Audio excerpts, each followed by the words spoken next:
to use the present tense, instead of doing the present tense, they turn it into a noun. They don't say running, they say runner. I am a runner, and that must mean, therefore, that I am running. So the characterization of the past and the future should be understood as in the abstract space of human conversation. The past is gone.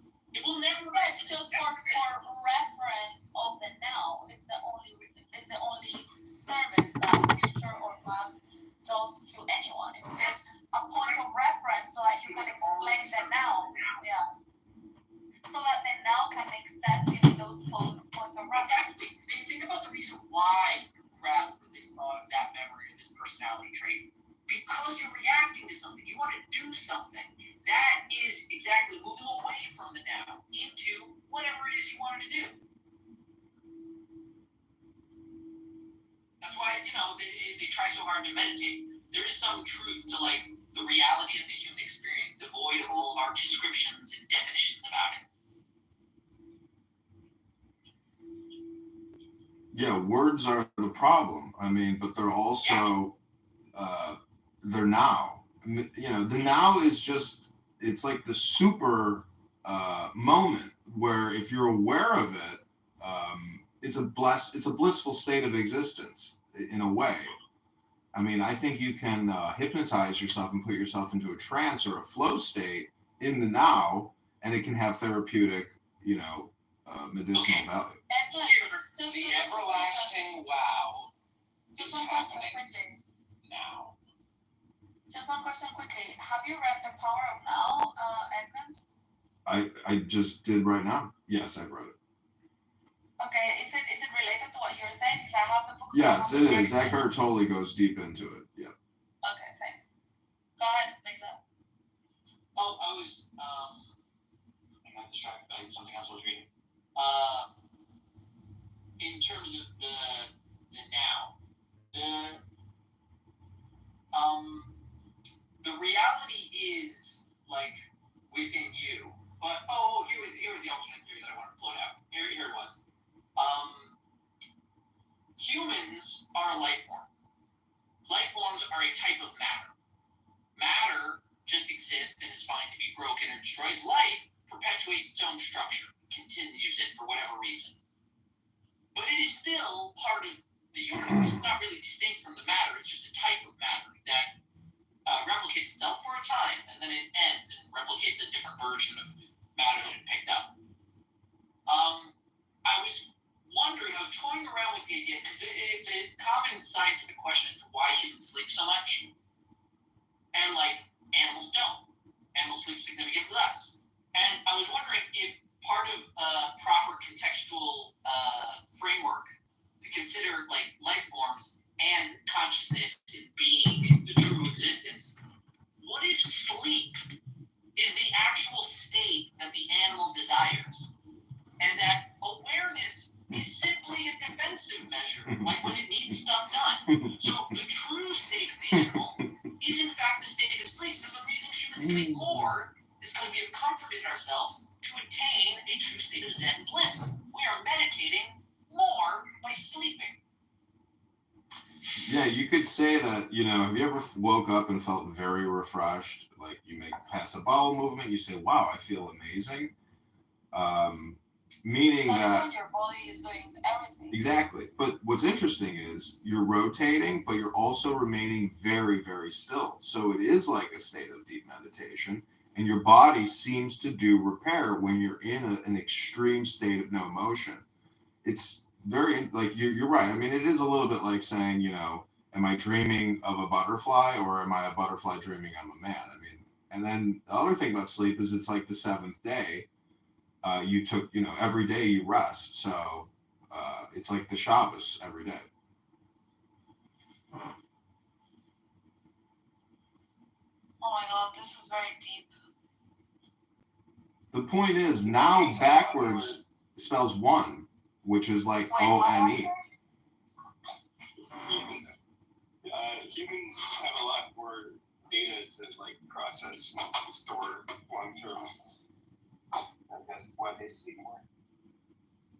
Did you hear what I said about the word now? Backwards, it spells one.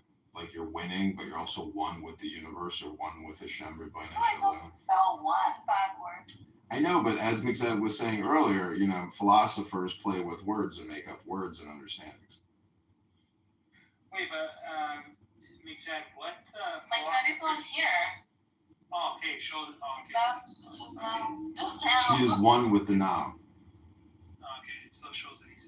I don't know where he left. That would be such a funny. That would be such a funny. Like I wanted to ask him who actually debates whether concepts exist. Like that's literally a self-refuting position. It's impossible. You can't have that view. What are you talking about? People debate whether or not concepts exist. That's primarily what people are talking about all the time. No. I mean, they're no. People talk about what that concept is itself, not the word. Like, do concepts themselves exist? No, I mean, is the concept we're discussing, is it real or is it just a concept? Yeah, that's a separate thing. I'm saying, like, to have a position, does the concept of a concept exist or not? Yeah. That would be a self-refuting position. Got it. We understand. Because you have to hold a concept. It means you have to hold the concept of a concept in your mind. Yeah, but holding something in your mind doesn't necessarily add evidence to its existence. No, I'm saying. Right? That's the entire. I hold the concept of a unicorn in my mind. That does not mean unicorns exist, correct? Yeah, of course. Right. So I'm saying. Oh, okay, wait. I thought you meant. If I say that I have a concept in my head, that concepts are not real, to some degree, I'm also saying the things I have in my head are not real when I use that word. Okay, but that's different than what I'm saying. I thought you meant like Again, try me, and I'm just elaborating. Concept. Okay, yeah, no. I might have misunderstood. That's why I just clarifying what I meant. I thought you said people debate whether or not a concept, like the actual concept of a concept, exists or not. No, they debate the reality of concepts. Okay, yeah. That's totally fine. That's why I said it's self-refuting. You can't say I have the idea of a concept. I understand my mind. No one has ever thought they weren't. Yeah. Exactly. So, I mean, is it too much of a stretch to think that the word now equals God? It's not that crazy. Like I said, ekya asher ekya. It's basically best translated as is. But when Hashem says, It is what it is. That's why Especially like this alpha and omega thing. It's ekya, which literally means I, future tense. Hia will be. Asher, that. Future tense singular. Hia will be. I will be. That I will be. It's a nonsense statement that only produces the word that is a little bit forbidden in Judaism. Is. Asher, what were you going to say about Alpha and Omega? Yeah, it's like everything from the beginning to the end. Like it's a span. It's like an infinite span as well, which seems to be the opposite of a singularity, like a single. But the beginning all the way to the end implies the now, in my opinion. Yeah, right. Like, think of the way that physicists try to describe time as a dimension. They say that you could, like, slice it up, and that if you were outside of that dimension, you would see the entirety.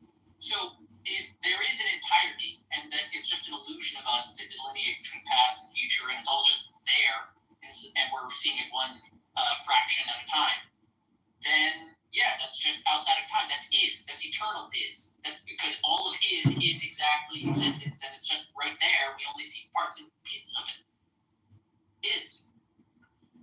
So what is the practical application of this newfound wisdom?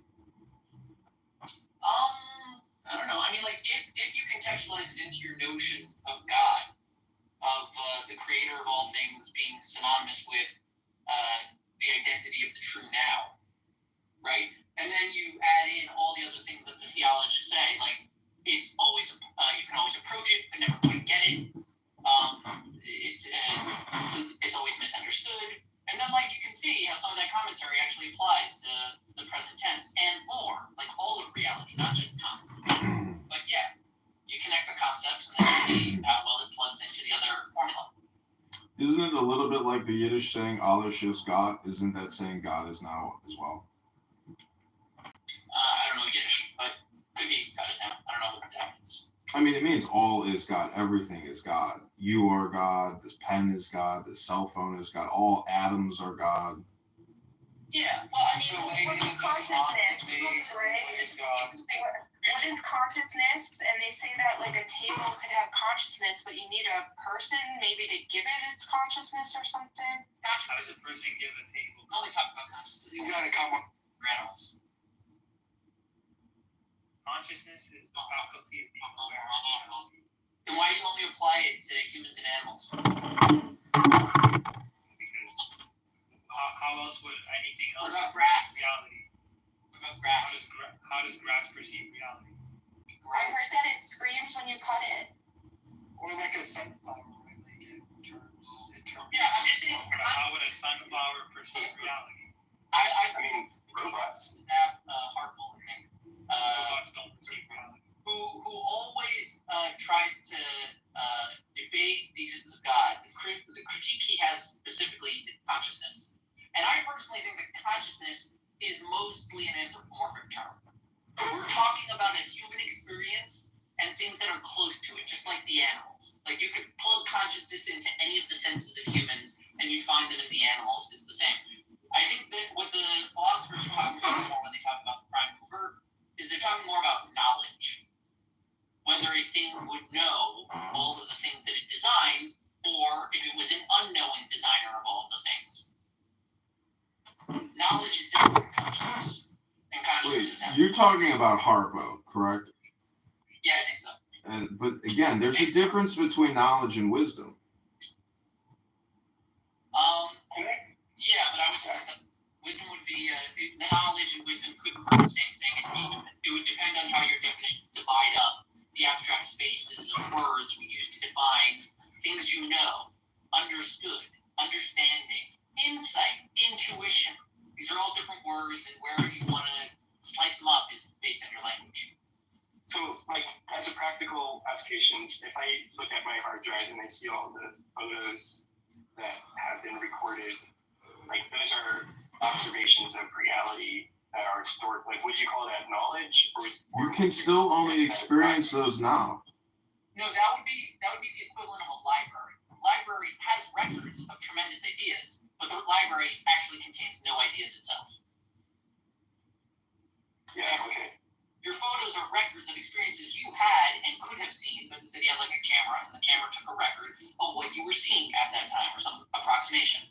And then you have records of it. And you can change it too, as evidenced by, Adobe. The point is, there's no timeline. So a lot of history revisionists or people who argue history here nonstop, in my opinion, what they're technically doing is just hypnosis, because there's only the now. There is no past. There is no future. There is no now.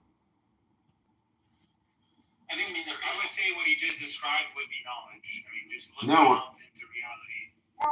If it never started, then it never stopped. So if there's no like I don't know.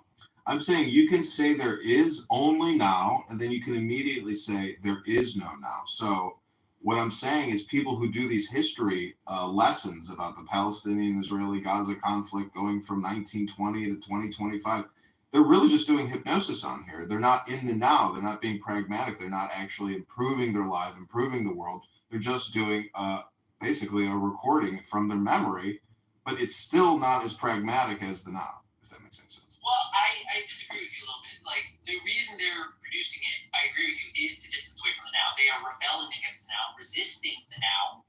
But the reason they're talking about the history so much is because that's what's in debate. They want the historical record updated. And they're fueling the aggression with that call for a revisionist history. Everyone that agrees or hears the wisdom of the revisionist narrative then is activated, whether politically or physically, actually engaging in the conflict. That's why they continue to do it. To affect the now.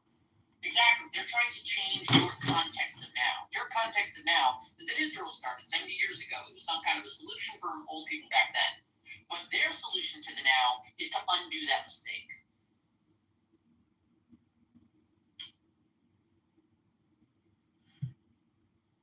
So I guess the question is, if you wanted to actually change the now, as opposed to just talk about changing the now, and you wanted to practically apply this concept to process improvement or outcome improvement, I mean, I get the feeling that meditation is like the easiest and best way to affect the now, in meaning that it's almost like another hypnosis, but it's a more subversive hypnosis because you're not actually doing the history revisionism and trying to affect people's impression of the now. What you're really doing in a way is sort of hypnotizing them to basically distract them from the now in a subversive way, if that makes any sense.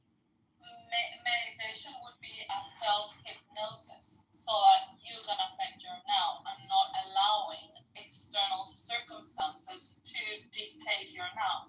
No, I'm saying if you wanted somebody to believe in your vision of Palestine, I think the most effective way to do that would be, we're going to teach a course on meditation and how to create change in the Middle East. Like, that would be a way to subversively get past the historical component. You're right, that would be good therapy and would be useful in their goals, but that would not be the end of it. Like, if they just meditated, they'd wake up and still dislike the state of affairs. What they would really need to do is, like you're saying, construct it into pragmatic ends. And frustratingly, the most pragmatic end, when in their situation, is to publish. They need to draft a formal state, and they need to open up relations. They need to develop in political science, but they're so busy resisting that that's where their energy goes. Like, look at all the money that went into tunnels. Could have been skyscrapers, apartment buildings, office centers. They could have had a downtown. Instead, tunnels. That's where the fuel goes. Listen, there are competing narratives. The Israeli narrative is, things are fine, we can live peacefully, let's get together and make great states. The Palestinian narrative is, that's an awful state, probably all states are terrible, the Islamic states are bad, the Western states are bad, we have to end all states, they're very, very bad, let's just fight. And you can do either one of those with your energy, but you can't do both. Well, then I think that's where the wisdom and knowledge component comes in. Without the wisdom and the knowledge and the meditation, you will just end up fighting. Right. No. I agree with you for the therapy. Whatever kind of a therapeutic thing for them to be processing their literal, very clear emotional energy that could accomplish tremendous feats. They are processing that in an unhealthy, counterproductive, destructive way. So, whether it's therapy, ayahuasca, you want to bonk them all on the head one time, I don't care. They need to stop destroying the world. So, I mean, if you have the wisdom of Israel or the knowledge of Israel, I mean, you're no longer fighting. You're in a state of peace because you recognize that eternal division or that eternal conflict or internal conflict. It's really about mindfulness. We can also use another example so that we don't deviate again into the Middle East, but just stay in the now. How about that? Yeah, in the now. What is time? What is time? Time is arbitrary and relative. It's a concept. It's amazing how, we use words to navigate and to organize and to schedule. I mean, Monday, Tuesday, Thursday through Sunday, like, what the fuck do those words even mean? I mean, Monday is the moon day. They're related to the planets. So, I mean, time is really, it's a meaningless word unless there's some type of application. Exactly. It has an application, and it gives you a reference to be able to interact with other individuals, because otherwise you wouldn't be able to understand context of thoughts or context of intentions or actions of any of this. So, yeah, time has got a use. Yeah, I mean, I use it in my food. We all use time. Mm-hmm. I sprinkle time a little bit on my food as well. Interesting fact. Time is on my side. We You have can never have enough time. I prefer reading. places. One of the things that is very pernicious and almost impossible to change and update is our sense of time. The calendar, we are still using time based on the ancient Babylonians and the ancient Egyptians. They figured out how to measure hours, the Egyptians, and the Babylonians mastered most of the calendar with their 360-degree perfect circle, although there were a few extra days that they didn't have before. There's in the most physically motivated sense, you can never measure it like a point in time. You always measure it an interval. So it's always like it's time relative to like a starting and ending point, and that's the span with which like organizations are made. Are you guys saying time doesn't exist? Maybe Well, time doesn't exist outside of consciousness. Let's just put it that way. Yeah, I don't think it exists. Especially not in a linear way. If time Well, but you can watch maybe we didn't say that. a short-lived organism, like an insect or various types of plants or mushrooms. You know, like chicory, for example, the flower blooms at 8 a.m. and then it dries up and drops off by like 1 p.m. You know, the butterfly, whatever species of butterfly, it only lives for 1 day. Yeah, but you're just you're making use of a tool of measuring, which is time, to be able to understand a process or to measure a process. But time itself does not exist. Just like the number 1 or the number 5 or the number 8 don't exist. We just use it to communicate and use it to make sense of what is surrounding us. Well, that's like saying trees don't exist, but we have a word tree. No. Trees No, the exist. concept. No, the tree is a concept. Trees exist. Whether you're looking at it or not, it doesn't require. Hold on. How is it It different from doesn't one? require from an agent to look at it for it to exist. Time requires us to make it up, so that we can use it as a tool to understand our surroundings. Well, but if a butterfly... One is a unit. The concept of one refers to a unit in reality that you wanna count essentially. So like one doesn't exist.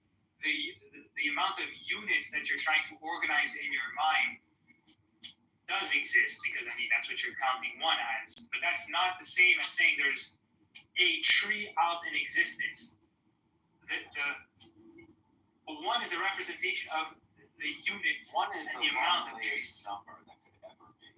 Well, However you wanna. like time dilation is a thing that you can observe, and you can see how clocks actually go out of sync if you put them on spaceships and fly them around and bring them back to Earth. So there is something happening that is at least related to the age of things that is observable. It's not just in people's minds, right?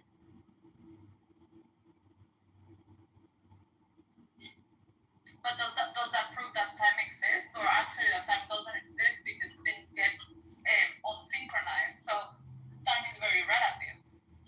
Yeah, that's why I was saying that to physicists, it's a span. It's an observable span or an interval, and it's not a single. Like you can't look at it as like a single point, like a fixed point of reference. I think it's time for me to get some coffee. What? I said it's time for me to get some coffee now.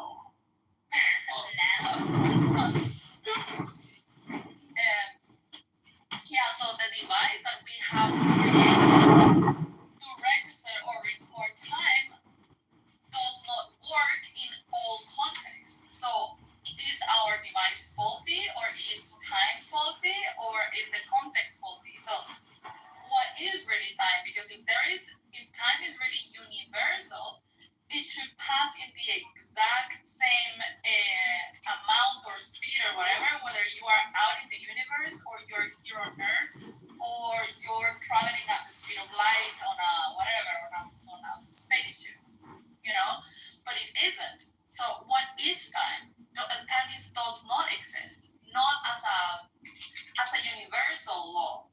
We use it, I think, to make sense of our environment. Yeah, I agree. Simon, what the hell? So, there's a woman, a 39-year-old woman. I don't know if I should tell you. I just want to tell something. Is she even considered a woman at that point? A 39-year-old woman killed her 14-year-old son, but the newspaper is refusing to acknowledge that the people are related, even though they have the same last name and they were living in the same house, and the woman is 39 and the boy that she killed is 14, and her name is like Mrs. McDonald and his name is Quincy McDonald. Do you think that Quincy McDonald was her son, or no? Am I just crazy? What?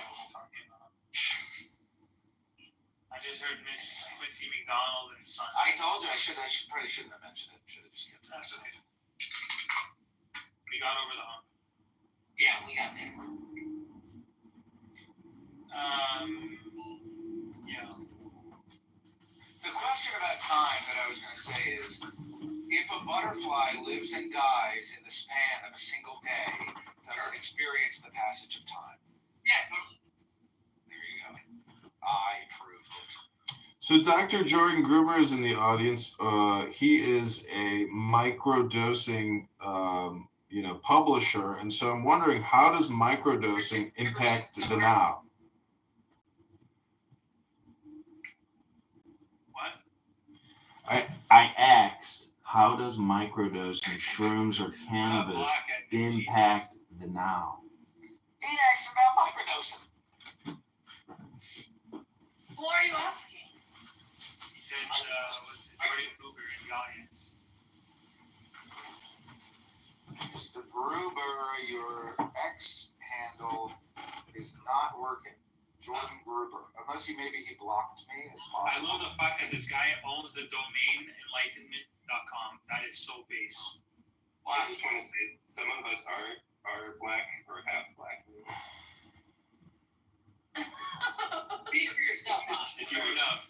If you were asking us the question, that's Well, you know what? To be If he was asking that question. to be honest, I am. Sounds like you want to ask a question about William something. Jordan Gruber. Let's be respectful, please. Yeah, Gruber. Jordan I'm Gruber. sure, but you're barely black. Whoa. I mean, my father would disagree. Actually, did you vote for Joe Biden? That's what your father says. Consistency of barely black. If you didn't vote for Joe Biden, you're not black. My father might be one of the only black Republicans that I know. Oh, so he's a Sorry. he's a C-word UT. But he didn't vote for, I assume, I don't know for sure. Sorry, you can't be black. I took him to the polling station. It's in the black bylaw. Don't be Republican. But yeah, all my Democrat friends are like, your father's black. What do you mean? He's Republican. But he's black. But blacks with But Democrat. your mom, where's your mom from, Master? Wait, I'm following. It's your Mom, Here. where's your mom from? She's from Hong Kong. Oh, that's Oh, cool. wow. That's fucking sick. How you blazing? I mean, your kids, that's amazing because so his dad is black. Hold on. His dad is black, his mom is Basically, Asian, and now he married a German. So imagine the kids is just such an amazing mix. Well, she's half German, half Russian. So. Holy fuck, and the plot thickens. German People Russian are going to blazing. be very confused. they exist in Austria's ways. No, my mother is like old school Chinese, so her parents fled like during the communist revolution. Oh, I mean, if she's from Hong Kong, yeah, for sure. Whatever. 50s. Yeah, but they haven't gotten that. So like their side fled from the communists, and then my wife's side also fled from. Oh, So people from Hong Kong are so base. that is I a really love cool name, actually. I had no clue that you were half Asian. So you're like Jimmy then, because Jimmy is a Haitian black guy who married an Asian. I prefer to think of him like Tiger Woods, but teach his own. Why did Tiger Woods meet did he marry He's Blasian. No, he's Oh, half. is he? Himself is Blasian. He's Blasian. And Oh, I shit. think he marry a blonde German-looking lady, but I don't know. Yeah, but then he cheated on her, I think. Yeah, a bunch of times, totally. Wait, I want to hear from Jordan Gruber now. Did you call it Malaysian? Yes. Yeah, it's Or Blasian. Black and Asian? Is that a thing? That's Yes. inflation. Huh. Also, do you know the correct And not racist at all. term for someone from the Bahamas is Bayesian? Yes. Ask them. What about Bahamania? I thought the Bohemian. No, that would be Bohemian, and that's from Bohemia. I thought they were Bahamian. Destroyed. Did you say Bayesian? Bohemian is a person from Bohemia. Bohemia! I'm Did you Robert say Pattinson. Asian? He's Robert Pattinson. Never heard Bohemia, you missed it. I made Randy rage quit. Very Oh, Caleb is Cajun. about Bohemia. Are you kidding? Because it's supposed to be I can Bahamian. see that. I can hear him getting frustrated in the conversation. Holy fuck.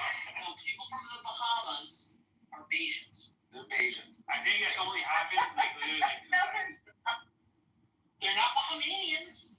Think of it as a They're we're there with Bahamian. pride. Go ahead. Bahamians, Bayesian.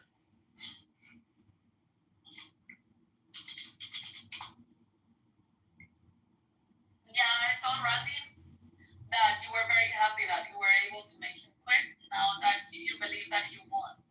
I mean, I don't believe I won. It doesn't matter. I was just trying to trigger him. It doesn't matter if you believe it or not. I'm just telling you what I told him. It's the Barbados. They're the Bayesians. And what did he say? Did he trigger He it? said, he's not. Wait, let me read what he said. I don't give a fuck. He's ass. You don't give a He fuck. said, I said, Randy, did you just rage quit? I said, yeah, it's very boring. I'd rather listen to a podcast. There's no point because he only hears what he wants to hear and he represents my position all the time. And nobody got time for that. I'm like, he was asking your questions. And he's like, no, he was making statements. I'm old enough to know the difference. I said, now he thinks he upset you and he can't believe he won. And I put a crying smiley face. And he said, no, I'm not upset. And then I said, like, Zen and Edmund are here. Come back. He said, I just don't have the time for this. My Zen is retarded. Edmund is a waste of time. Whatever. This is his rage spoken. No, but I'm sorry though. Like I'm not misrepresenting what he said. He said exactly what I said he said, and then because I said. You said that he said what he said when you said it? Zach, I wait. Have you ever seen that musical? What was it? It was Guys and dolls. based on the guy that wrote Rent, and it was a one-man show. You see this? No. Based on the guy that wrote Rent? Look this up. Andrew Garfield does a duet with Vanessa Hudgens, and the entire thing is Wait, Spider-Man? Yes, Andrew Garfield. He does. It's like a Broadway rendition of a couple arguing.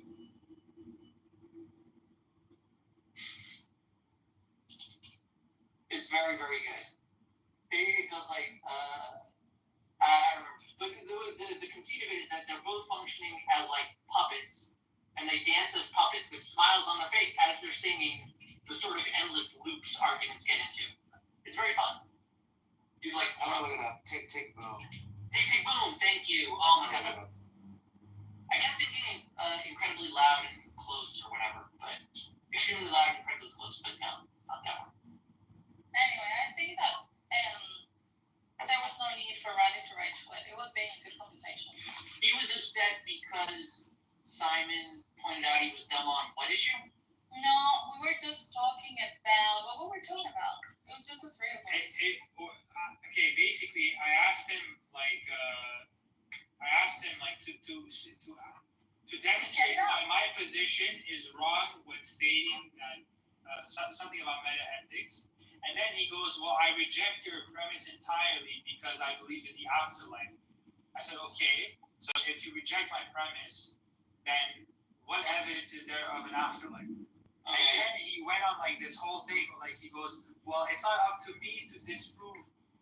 It's not up to me to prove that there's an afterlife. It's up to you." Actually, I said, "But you're making a positive claim. So if you're making that claim and I'm not, then you have to prove that." right. And he goes, "Well, my position is the default position because it goes all the way back to Egyptians, to Roman era, to Greece. Oh yeah, all and these they things. have been And I said for a that's a long logical time. fallacy. And I said, oh, thank you. So I didn't misrepresent. So I did represent because you just said that's a logical fallacy. And I said it's a logical fallacy. And then he asked me, well, name the logical fallacy. I said, okay, well, I know it's a logical fallacy because I don't know exactly the name of it. And then I looked it up, and it's called the appeal to tradition. Oh, there you go, perfect. So and then after that he rage quit, and that was it. That's funny. Yeah, it sounds like you made it sound stupid. Yeah. So I mean. Well, you know, that guy's got a fragile check. What can you do? No, but it was also that he made a claim, and I listened to him making a claim. That he said, "Oh, but people have believed this since forever." Okay, And then Simon said, "Yeah, but truth is not defined by a consensus of people, or by the fact that a lot of people have believed it Right. forever." easy disproof. Exactly. And so that was, and so it's like, "Oh, I never said that." It's like, "Yeah, you just said that people have believed this since forever." Because then Simon brought the word consensus, right? It's like, I never talked about consensus. I never said that. Yeah, you just said that people have believed this since forever, and that doesn't matter. Right, but but just remember, I'm not paying attention to what he's saying. That's a good approach, I would say. And that is when he started saying that Simon was putting words in his mouth, and he was not asking questions, but he was making statements that he never did. Right. I don't know, it was just like Some of it happened to be with, I think it was Himothy. At some point, he accidentally shifted the burden of proof back to him, because the best defense is straight up that they don't have to say. With Randy? No, this was Himothy, a different guy from the atheist groups. But I'm saying that the best tool in an atheist toolbox is, I don't gotta say shit. Leave me alone. Shut up. I don't gotta prove anything. I don't have to accept any of your evidence is compelling. I say nothing. I see nothing. I hear nothing. I am protected. If they ever accidentally make the mistake of saying that the evidence actually leads to their conclusion, they've shifted the burden and now they have to prove their point. And they never do that. That's when they'll break it. That's right. So it was the same thing here. He tried to trump you with a conceit that he feels is so obviously true he doesn't even want to debate it, so it should settle the issue. But you pointed out that he has flawed reasoning. He didn't actually really think through the logic of how to prove there's an afterlife, of which he can't really prove. Obviously. Yeah, I mean, that's it. And I just asked him, this is like the logic, right? So... If the best you'll ever have for an afterlife is testimony from people that came back. And that actually happened to me. I actually did die, and I came back. And I didn't see shit. In that case, you can throw weight on him, because he only has their testimonies. You have your own experience. You can say, I died and came back. There's nothing there. That's right. It was black. You've got the trump card. Sounds like Randy can't debate the afterlife with you. That's right. You just have a higher form of evidence. You have first-hand account. He only has second. That's You right. actually could say that, right? I died and I came back. Who's going to disprove you? I have the proof. I am the evidence. I can't even imagine how many, if it was, how many Christians would have gone through the same experience. I saw God, and then there was a light, and then he told me to act in accordance to the Bible, and now I'm a full Christian. But that is everything. That is Jews, that is Christians, that is Muslims. The miracles is across religion. There are a lot of people that report after having near-death experiences. They do have weird kind of invigoration with life, similar to how some people describe going on like DHT, I think, or DMT. I forget which one is the one. DMT. All right. And it seemed to be like an attachment to the oneness of everything, which could also be an attachment to the nothingness of everything, right? If you lean more nihilistic, those could be the same basic experience. That as in the way that your mind would contextualize it as you're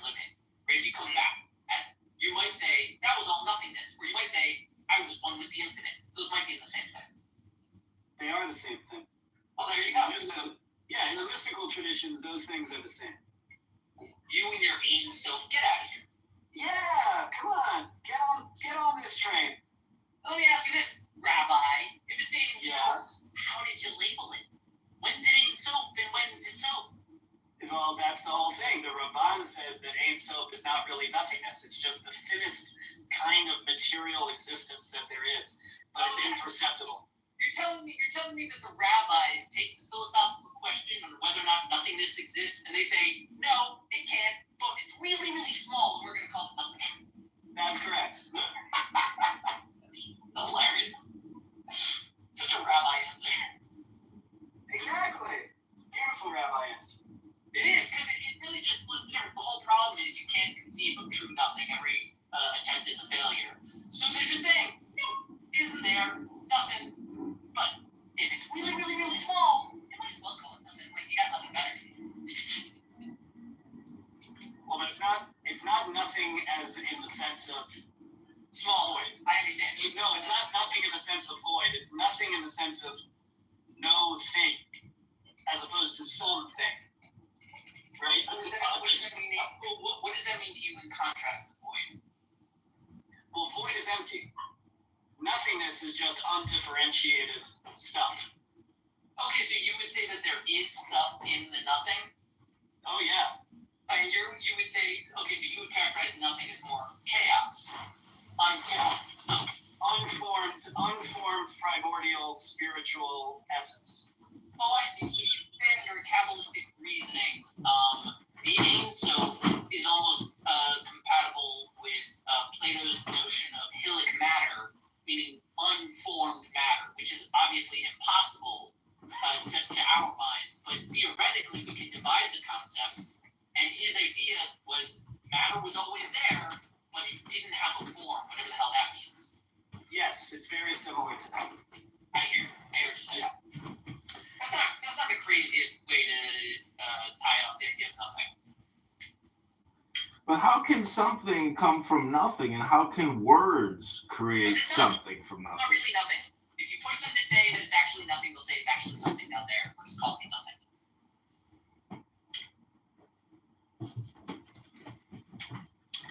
So in the word Ein Sof, like the word I is there. So what is the word EYE, and why is the symbolism of the all-seeing eye so prevalent or so? You know what?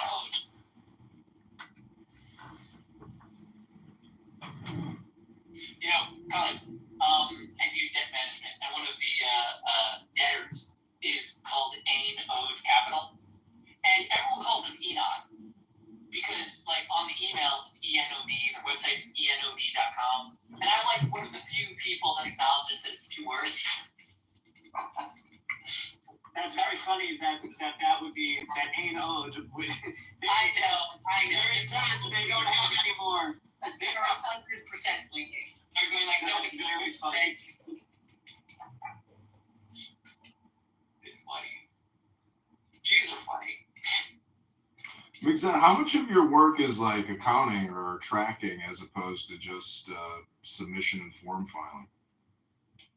I don't file the forms. The litigation department does that. I handle the negotiations. I talk with people and tell them to not expect so much money from their pieces of paper.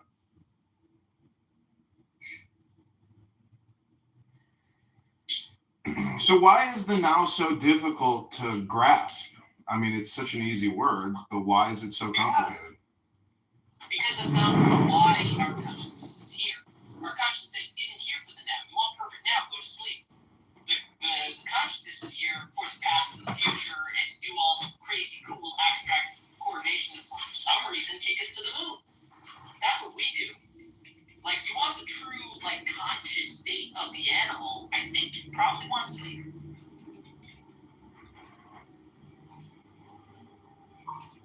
It's because now doesn't last very long. Right? Now is both the Understand it. The now is very, very, very important. It's the only thing that the body cares about. But you don't need to give a shit about it. Because you're not the body. You're the abstract planner that's there to take care of the body, while the body experiences the now. They're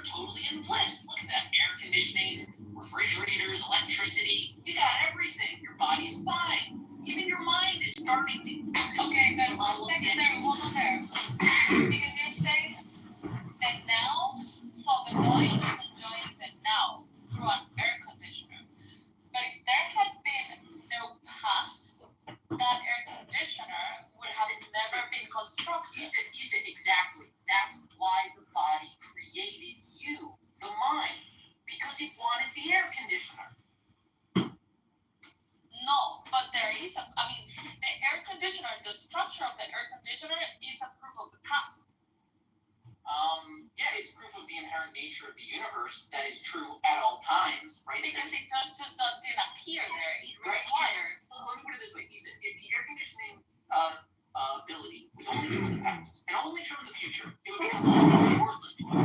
It is only valuable because it is eternally true. It is a true of the now. Right? That's what an invention is. An invention isn't like saying, oh, this worked in the past. It's saying the universe works. No, I am not saying that now. I'm not saying that it worked in the past, but in order for that conditioner to work in the now, you have to put the pieces together in the past.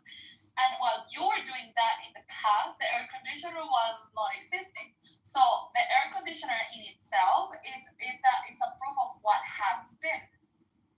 No, the air conditioner is a proof of what is always possible, what always was possible.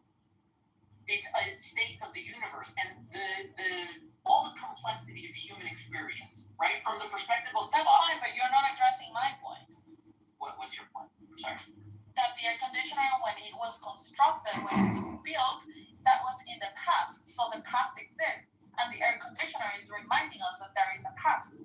No, the air conditioner doesn't exist because of the past. The air conditioner exists because of the present. If the air conditioner had only worked in the past, it would not be useful to us, such as past magics that people claimed weren't capable of doing this or that. It may have been true. It may still be true. It may be an inherent truth of the universe. But we cannot access it now, and thus it is considered not knowledge. Isa, this is not literal. You have to look at this as essentially being, there's an expression, it says the more you think, the more you speak, the further from the truth you get. So this does deal with words, not literal, not literally. I think you're taking it too literal. You have to look at this as in terms of like a meditational hypnotherapeutic experience, that when people say I am in the now, that's beyond words. You're no longer assigning words to everything that exists. You're in kind of a blissful state. And that's like what you described earlier, which is a flow state. So really, all of this philosophical jargon is really to try to suggest that you get into a flow state to be happy. But then what you're describing sounds very much like how we understand feminine energy, for example. Because the masculine is usually always in the head, it's always thinking, always analyzing, always using the brain. And the feminine energy consists in not doing any of that and just lying in your heart, basically, like connect with the self and just feel and flow, right? And embrace and live. That is what the feminine energy you know what happens. is related to. I know, but you know what happens to a pawn when it crosses the battlefield and gets, to the castle? It becomes a queen. It's the transcendental experience. It is trannies. This is why men dress up as women, because they're, instead of reading a book and, discussing it, they decide to literally do it. That's what I'm warning against, is you can be too literal and then it's to your detriment. Because I am overthinking it. So basically, I just should not think about the words. Yes, stop thinking. Stop thinking. Stay still and just feel, and that is the now. Yeah, that's why every conversation gets back to meditation. Stop thinking, end your problems. And if you can't shut up, just do a mantra and just say, I am, I am, I am, I am, I am, I am. And then when you essentially, when you negate your brain from automatically thinking, you are in the eternal now. Yeah. This is like for fun, Have you really. ever watched that South Park episode about the Mormons? Not in my I can't remember anymore. Dum. Yes.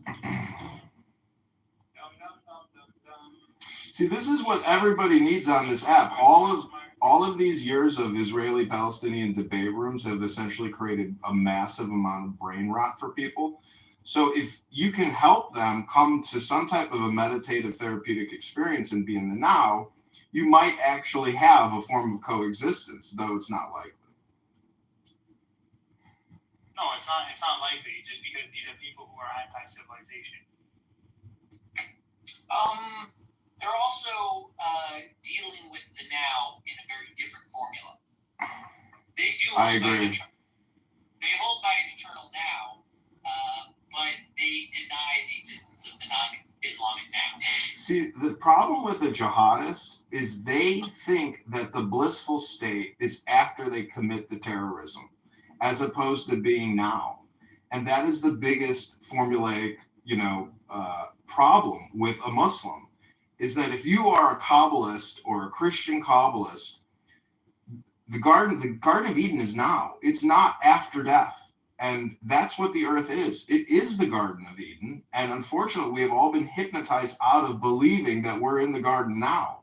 And this is why their formula will always lead to disaster, because they believe in a future life in heaven as opposed to now. And thus we have the conflict now.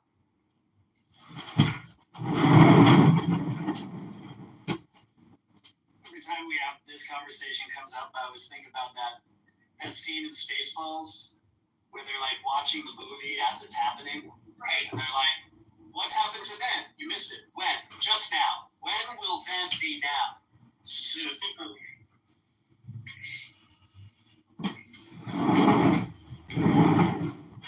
Yeah, I mean, Mel Brooks is a genius, in that scene with Dracula Dead and Loving It, he says to Dracula, Fushta, meaning he wants to get the last word in on the conversation, for whatever reason, satisfy his ego, I suppose. But that term Fushta is a Yiddish term from a Jewish folklore where the witches come down and they say the magic word to dispel the devil and save, the Jew who sold his soul's life. It's Fushta.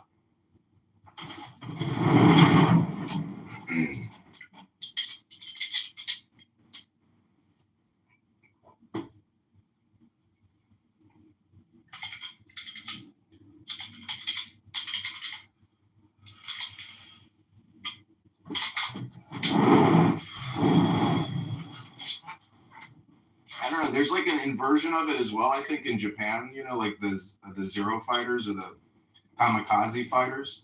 Like it's just basically, I think MK Ultra, where you can actually convince someone to become a lethal weapon for the sake of the state by essentially utilizing this type of concept. And it can be very dangerous, or it can be very blissful and releasing. But it's definitely it is like polarity to the extremes. It's mostly both. It is blissful and dangerous for the people outside.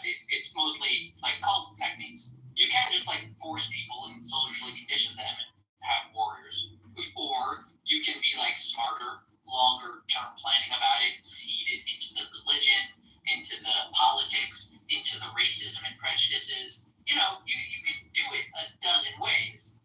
America has a more like capitalistic bent towards their army. And originally, they didn't really want an army. A very complicated history for their military. But I think it kept more interesting. Because part of the wisdom of the enlightened American project is that because it started fresh and on basic values and wrote down all of the laws and kept it into the power of the living, breathing people, it changes slowly. It changes the way. Like Trump right now is doing a big overhaul, but like we're due. We have been bloated a lot. And so we're going to say like America has that capacity to rein itself in and tweak itself when things aren't working. You know what you do when you're bloated? You go to the gym, fatty. Yeah, let's be working with it.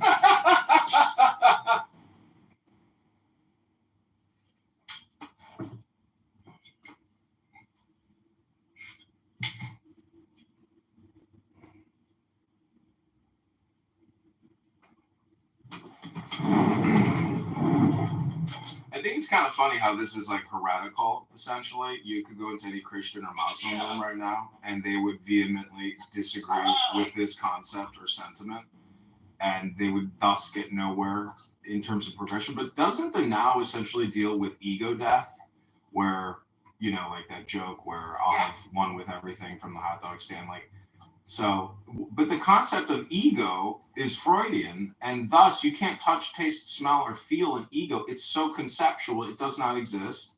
So how can an ego have a death?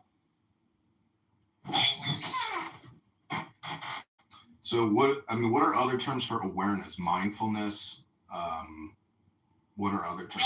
No, I'd actually Consciousness. I literally get more granular with it. I'd say literally think about what you are. Think about the toenails. Think about the hair. Think about the portion that you consider important but exists in an abstract space of electrical signals being fired across some gray matter at the top of your head. I get it. Now, what I'm saying is the ego death isn't that's where I sort of disagree with the Buddhists. I don't think that the ego ever dies. I think that's kind of crazy. I think it's also wrong. But I think the ego does need to be put in its fucking place in terms of like the orders of existence we have considered relevant here, right? The meaty flesh seems to be more relevant, even though we don't care about that as much as the books we produced. Wait, Yeah, say that. I don't think ego death means like sort of what Michael's saying, putting it in its proper place. And when I think about it from like the psychedelic angle, people talk about ego death. That's not the elimination of the self. It's the elimination of the self qua self as the center. But it's not the elimination of sort of a self-image. It just recontextualizes it into some larger matrix of meaning in which we are only a part and definitely not the center. Right. But what if you were the center? I mean, not literally, but I mean, still. You are. Well, you are the center, but see what you're saying is. Okay. Think of it in terms of the. Well, wait, I'm the center, I am the center, but you're the center also. That's the point. Right. Right. See, you are the center. You're the absolute, perfect, total, true center of your perspective, but you have to realize that's your perspective, right? That's the ego death. You are the center of the universe, and that means fuck all. So if somebody is so far left or so far right, when you communicate with them, I believe that they can essentially knock you off of your center. But if you're aware of your center and you're aware of their center, you can bring them back to center. What was the expression? Oh, it's a poker expression. When someone gets emotionally invested in the game, I didn't they hear. are on it. Oh, yeah, I heard that. Okay, so I mean, Jewish, the Torah, the Talmud, aren't these documents ultimately dealing with psychology, or Yes. game theory, or strategy? 100%. 100%. In fact, the rabbis discuss it at some point. They say they divide all of wisdom into two categories: small stuff and big stuff. Davar Katan, small stuff, is the Torah, the law. And all of that is small stuff. The big stuff is the creation of the universe, study of physics and metaphysics. Now, the division they make of the small stuff versus the big stuff is really where the crux of the argument lies. They're saying that all small stuff is stuff that you need to focus on yourself. And that's totally irrelevant. It's tiny. Like, in terms of the portion of the universe, you are one tiny little bit. And then they tell you, what should you focus on more? What should you study more? Big stuff or small stuff? They say small stuff. Because you need to understand yourself in order to contextualize the universe, because you will always be the center of your perspective. You'll be the center of the universe. But you are small. There's much more beyond you. That's the delineation between the small stuff and big stuff. And the small stuff is the Torah, the law. We study ourselves so that we can eventually graduate to understanding the universe a little bit.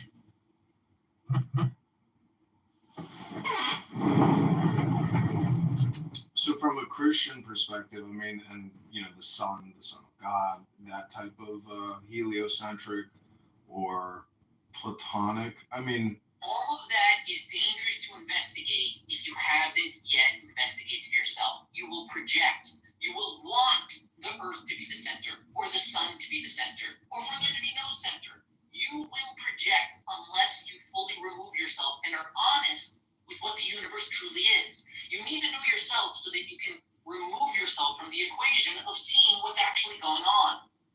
So how do you, and this is why I say, when I think a lot of people are LARPing, because if you look at like a succession or a chain of command, I think it's more likely that the Earth generated the human and the universe generated our solar system.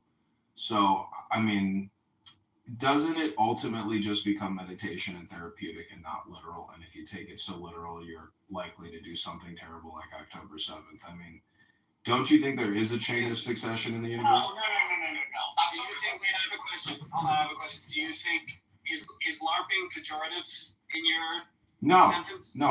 I think you can go to Comic-Con and have tremendous joy because of the experience is joyful. Like, you're not there for negative reasons. You're there to have fun. Also, you could be LARPing to just improve your life. Right, but if it's not authentic or sincere, there's still a negative aspect to doing a forced You're experience. correct, Rob has discussed this. What you're discussing is another classic divide between Lishma and Lo Lishma.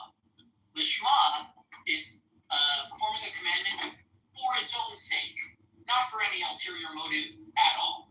And Shalol Lishma is not for its own sake, for some other reason. And the rabbis explain that obviously, Lishma is the ideal. To do the thing simply because of its innate goodness, it is the thing that should be done, and thus you do it. That would be Lishma. They also highlight that doesn't happen. Nobody does that. That's like an ultimate tzaddik that isn't even aware how he moves through the universe and causes good to happen.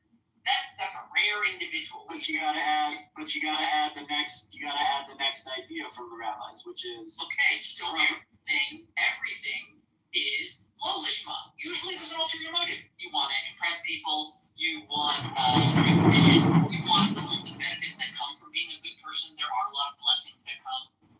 But the rabbis are very clear about Lo Lishma. Though everyone is doing the commandments for some reason of an ulterior motive, you never, ever interfere with those ulterior motives. Because it's not really... Because what does it say, Michael? It says, right? Mitoch shelo lishma ba lishma. Yes. From out of this ulterior motive behavior, which is inescapable, you can reach a higher plane of doing things for their own sake. Which, again, is roughly saying habit. Where you're not trying to do it anymore. And that's why they're talking about habit formation, and they're very clear to never interfere with people's motivations for doing the right thing. If some person makes up some crazy story in their head about, a dead Jew that's saving their sins, and as a result they have to be nice to people, don't stop them from being nice to people.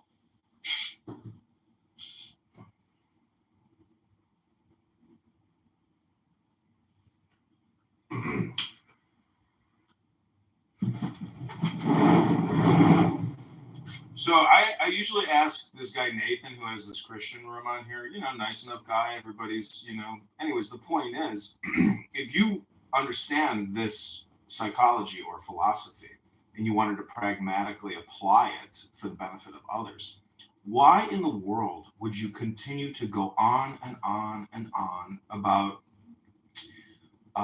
specifics, meaning like they use technical jargon terms to describe this and that? I mean, why not just teach meditation? Meaning that that's the actual information in practice. So that's what I don't understand about people who keep arguing about dogmatism or, what is the correct interpretation? Like, what is the point of that? That's part of what I'm saying. They are not engaged in introspection when they are doing that. They are engaged in a lot of introspection for themselves in their own closed little community, but they've labeled everything outside of that as devilry. So they're not, when they are attacking, that is them actualized. They know that they're right. They're in the now, preserving what is right and pure and righteously bringing goodness to the world. That's what they see.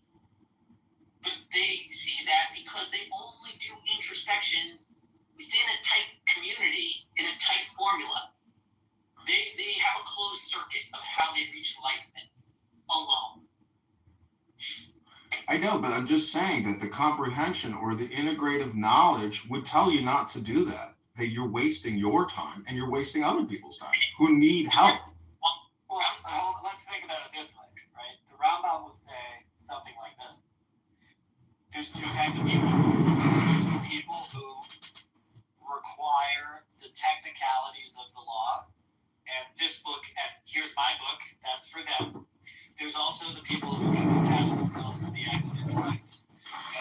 do the introspective work, and those people are fewer. Right? There's just like typologies in the world.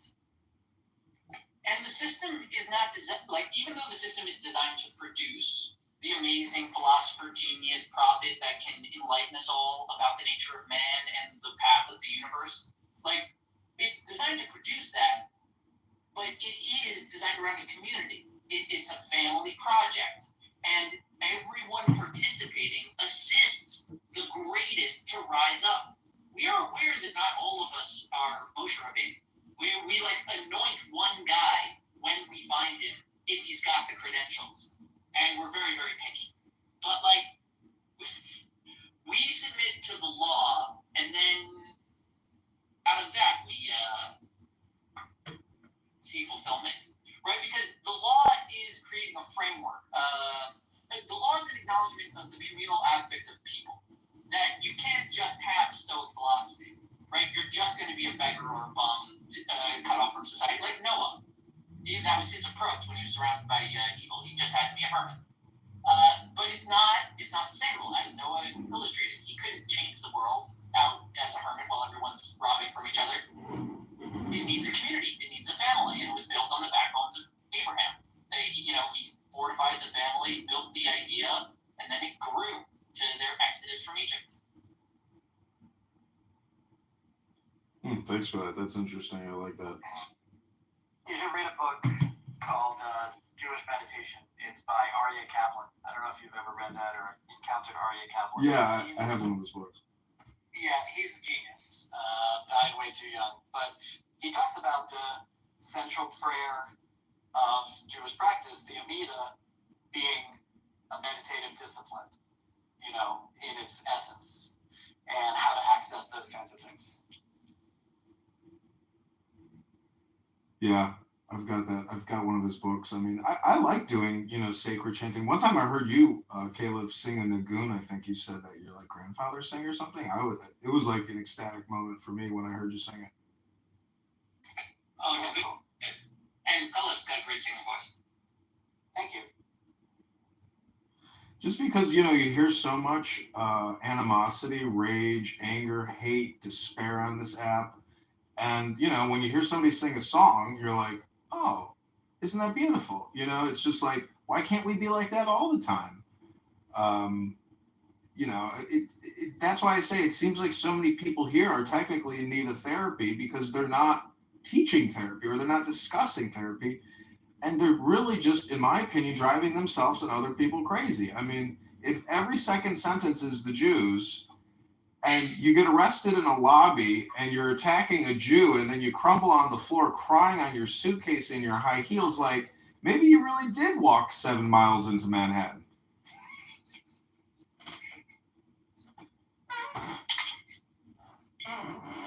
So we're back to talking about I just had to change the subject because eventually you can exhaust the now and there's like nothing else to speak about. Nothing. Well, sometimes it is good to let the silence come. How can you exhaust it now when it's ever? You You can never exhaust it now. You can. Here's another bit of Jewish wisdom. Ecclesiastes, right? Famously considered somewhat nihilistic literature, purportedly written by King Solomon. In it, he discusses the curse of humanity. The curse that humans have within their head, a riddle that they cannot solve. That is the nature of humanity. That we are constantly looking to solve problems, regardless of how many problems we have already solved. And to put it in like a biological sense, if your body is really just like jazzed on producing you because it gets all these creature comforts from it, your body is loving the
Yeah. Exactly. That's what you were saying yesterday, right? Simon can't go one day without talking about God. How can you look at the word? How can you look at the word atheist, and then it's essentially the opposite of the theist, but by being the opposite, you're constantly creating God, and it's just so ironic that they can't see it. Yes, you are creating God by talking about. No, it's an anti-concept. It's an anti-concept. It's you're saying you are this. I mean, you could say you're like I'm an atheist just as much as I'm an atheist or an atheist. But you know that being anti-something just reinforces more of what that you're anti, right? Like when people say I am anti-war, why are you not pro-peace? When you say I am anti-war, you're creating more emphasis in war. When you say I am anti-God, you create more emphasis in God. So you're not presenting an alternative to God. You're just wanting to deny God, and that creates more of. That's exactly my point. But that creates more of God. How can that create more of God? How does that Yes, logic because follow? you're fighting something, and that's something. I'm not fighting anything. I'm just saying, if you say this thing and you make that positive claim, I'm just saying I deny that claim. Okay, Simon, did you hear what I said? Yes, Before? I think we. Yes. When you are anti-war, your emphasis is in war. So war becomes still the priority, the focus of the conversation.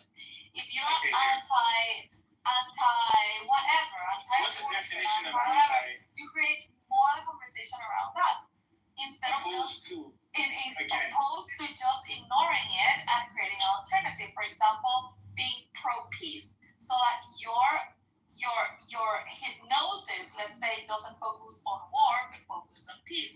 When you're saying that you're anti-theist or anti-God, then you're creating more of that you're fighting. Okay, so here I'm pro-objectivism. There you go. So, I mean, I really like hyper-analyzing language, and maybe you think it's stupid or retarded. You know how I think God No, is. I think it's. Well, it's for fun. I mean, God is go forwards and do backwards. You know, I just think that it's almost like a form of self-reflection where you're looking at these words and you're finding these hidden meanings in them, and you're like, well, these words must have, throughout this progression of time, evolved to these essentially. We're trying to describe concepts using these very simple words, but they're so complex. Like if God is everything. Oh, this is what I wanted to ask. Is Migzed, in terms of that mystery question that many people cannot solve. I mean, I think you could call it the riddle of the Sphinx, but meaning that if you're an atheist, like a devout atheist, God does not exist. Does that just mean you haven't heard the right story to essentially click you from an off to an on? No. First of all, in terms of the riddle, that was just sort of like the human experience. It wasn't saying whether or not God exists, but I think it could fit in pretty easily. Yeah, the riddle is still there. They're refusing it. That's how they're trying to deny the riddle that exists in everyone's head. How does reality work? What's going on? Right? He's stopping at a particular philosophy, objectivism, and he's being neutral as to the question of God. Right? Neutral or dismissive. Either one of those is still acknowledging the riddle. It's saying people wonder, people are confused. It's not a consensus. The riddle exists. He's just answering it in his way for now. Just like all. Yeah, I'm just saying, God, the way people use that concept is an epistemological error. That's what I really think of God. Well, I would argue, similar to what Evan's suggesting, that you should be more charitable and loyal and careful with the origin of words, right? The meaning of the words, the history, how they got there. I don't know if I want to say this is is a special thing that English hit upon.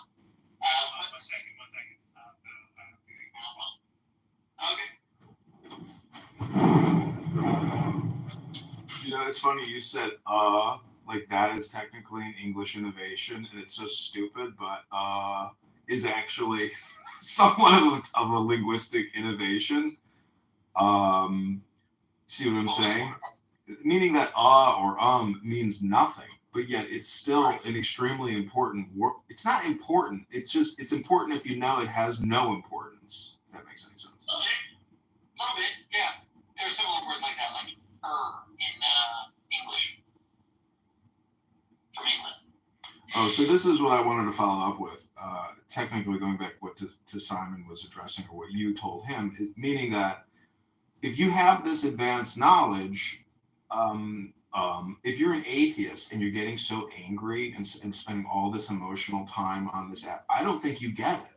Because if you have the wisdom of silence, meaning it's a blissful state of relaxation.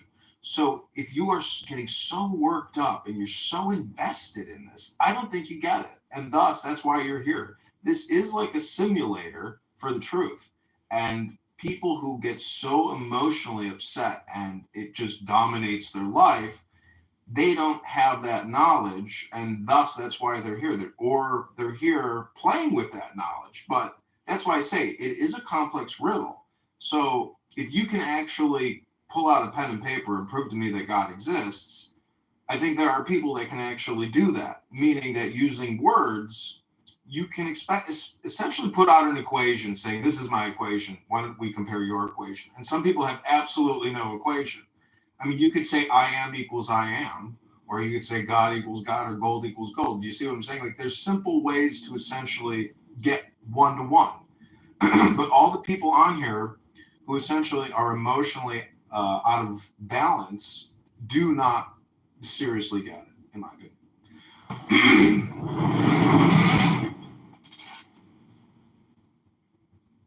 What the hell was that?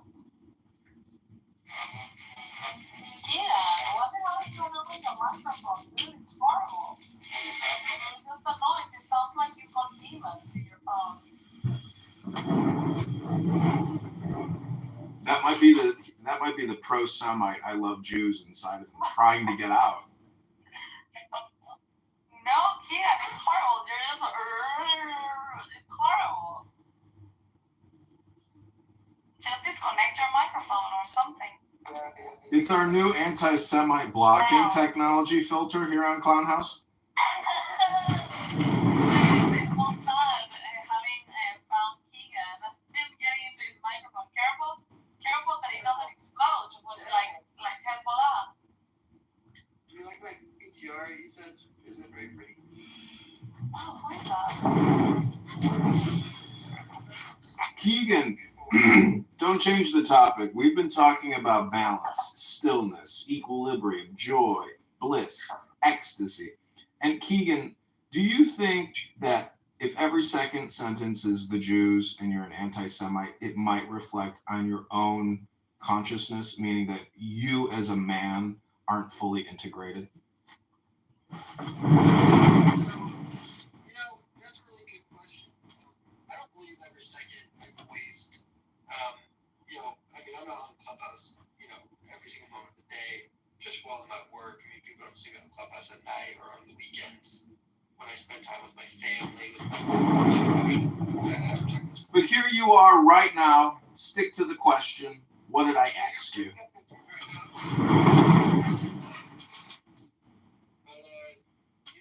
That's a good question. I love to pray. I love to do a form of meditation. That is prayer. That is reading my Bible. I really enjoy that. I usually do that in the morning. I've been going to the gym 4 times a week for the last 2 weeks. I've been doing that. There's things that you can do that can occupy your body that kind of makes you disconnect from the world. The other day when I asked you when did you have this realization that you actually could smell the Jews, and you told about the clubhouse and whatever, and I don't know if we asked you. That doesn't matter right now. But I don't know if we asked you. Do you have any other people in your immediate immediate surroundings, like your family or your immediate friends, that share these thoughts with you? About the Jews, that they're convinced that the world is broken because of the Jews. Yeah, of course. And has it, is it because you brought it to them? I think it's more of a collective thought, it's just white men, non-Jewish. Yeah, but collective thought is created. Things come from source. It's not like all of you, all of a sudden, boom, had the same opinion one day and started talking about it. But like, I have a group of men that I meet every morning on Sunday. We are all married, all have young children. We talk about life. No brokers? No boyfriend. We're all married, have young children. And but someone will make a joke about Jews, right? Whether or not it just comes up naturally, right? And then all of a sudden, we're talking about the Jews controlling Hollywood or the banking system, and it seems like everyone has the same sentiments. I don't know if where did you get these friends from? Are they from the church, or did you meet them on Twitter, or are they? As I just said, these are all Christian guys. Yeah, we all met each other in church. One of them is actually Jewish himself. He was born in a Jewish family, was an Orthodox Jew, and converted to Christianity in his early 20s in college. So he's actually, I would say, have the most anti-Semitic ideas out of anyone. Keegan, let's keep this conversation flowing. Just explain to us something interesting, or can you maybe explain to us what God means to you? Thank you very much.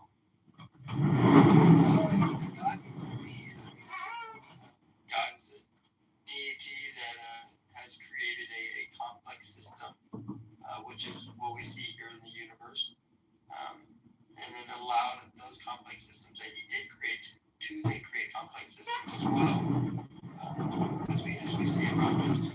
So you mean to tell me something called a DEI created systems of complexity? That's your explanation for a GOD, you fucking idiot?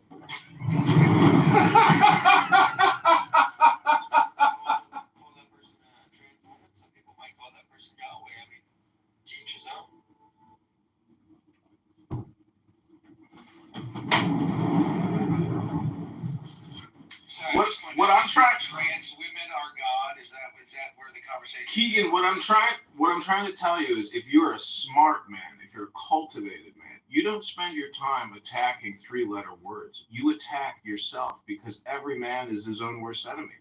So you're irascible. You waste a lot of time. Your speech is stupid, and your bigotry or your hatred. What you're doing is you're pushing it outward from yourself. You need to turn it back in and know you're a schmuck. You're a schmuck, Keegan. That's not my worst enemy. I don't drink, I don't smoke, I don't curse, I don't, I'm not my worst enemy. I would say that others around me are more enemies to myself than I am. I'm just giving you some free observational, wisdom, if it means anything to you, because I don't have anything against you personally. I just think if you, really do believe that Jews are a problem, it's not Jews, it's a you problem. That's always the problem. It's a you problem, because even if you were right, you would technically still be optimizing on yourself. So anybody who goes on and on about some 3-letter word or some other race or some other creed or something, that's not really advanced gameplay. That's like kind of calling yourself an idiot all the time.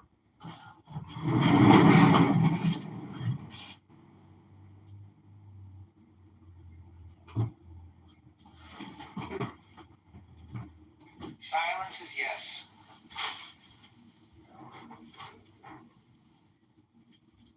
If anybody disagreed with what was said, I'm sure they would be unmuted immediately, irascibly. See, you could make it a second argument that you're not just an idiot. What you actually are is a clown, meaning that you're trying to have fun, and you think this is the way to have fun by being a clown, but you don't understand at least the hidden aspects of the clown or the troll. So that's why I say, what make a new house that's called Unmute Irascibly. Yeah, I think the audience will be huge.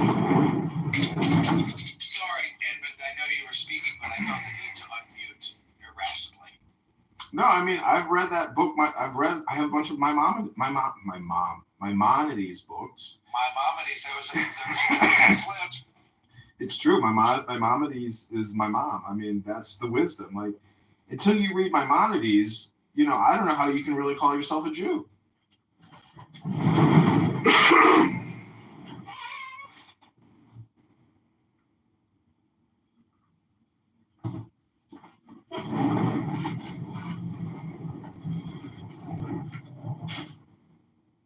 Just kind of another joke. But anyways, Keegan, I hope you don't take it personally that I tease you and other morons like Pepe and countless other morons. But, for me, this is like my Rodney Dangerfield experience. I'm trying to either roast myself or roast other people. Technically, I have a show now. It's called The Clown House Roast.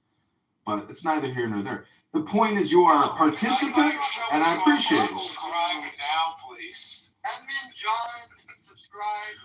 The names that you've taken on this app, I have no problem with you in your assessment of myself.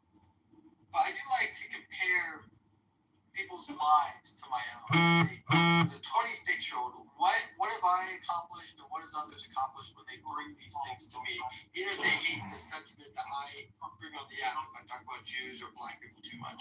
And I realized that no one really compares to me. It's a lot of unhappy, unwedded people in their late 30s who don't own any property yelling at me about what I say on Clubhouse when I don't think they've accomplished anything that could even compare to what I bring to the table. That's why I know, Keegan, but still, this is still an audio game. Like, I don't disagree with you. You can compare, but can you go within, Keegan? That's my point. Can you go within? With 25 phones. I don't think that you are even a normal human being. Keegan, this is like debate club. Keegan, this is debate club, and what? And so you can't be on Clubhouse. My goal is that you are a mental institution like we used to do. I wish that we would put you back where you belong. Oh, thank you very little, Keegan. Keegan, the point is... Ouch. That's, Keegan, it's very rude. You're rude. No, Keegan, you may be projecting. Keegan, you may be projecting and you don't even know it. You're not listening, Keegan. Hey, he's sick, Zach. You're not listening, Keegan. Keegan, you may be sick. You may need to be put in a psych ward. The point is, Keegan, go within and just know the more you think, the more you speak, the further from the truth you're going to get right now. This is a rage quitters room. We're looking for people that we can roast to enrage so much that they quit the app forever. One day. I know, I do actually kind of, I don't know, I love Clown House because technically it's free platforming or free storage. It is an amazing app, but the fact that there are no ads here, I mean, based on this Wired article that I read, I believe technically, just like Doge, if we were to look at the back end of this and how they monetize it, I guarantee you it's CRT, BLM, LGBTQ, DEI, all the way to the pipeline to that money train. This app could be connected to DARPA or USAID.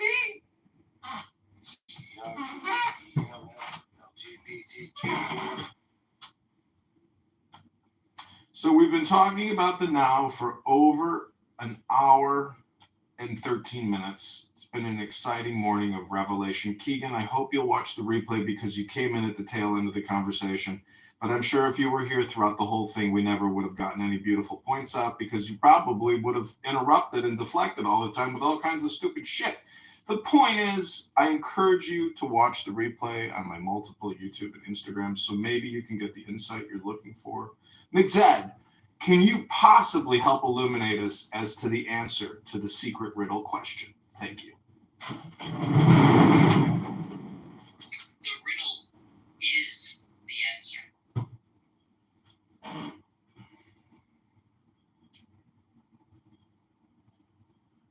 Riddle's the answer.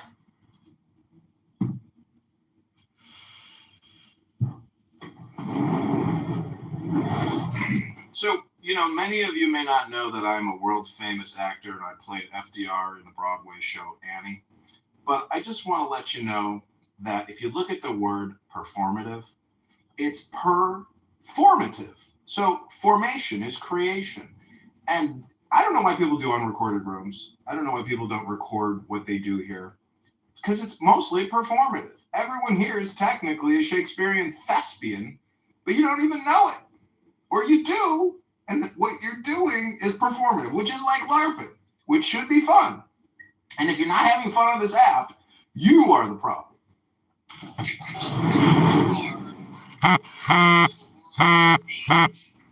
people merely actors.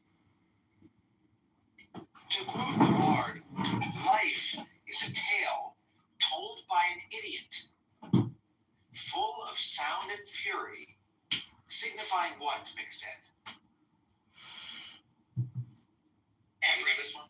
No. Life is a tale told by an idiot, full of sound and fury, signifying nothing.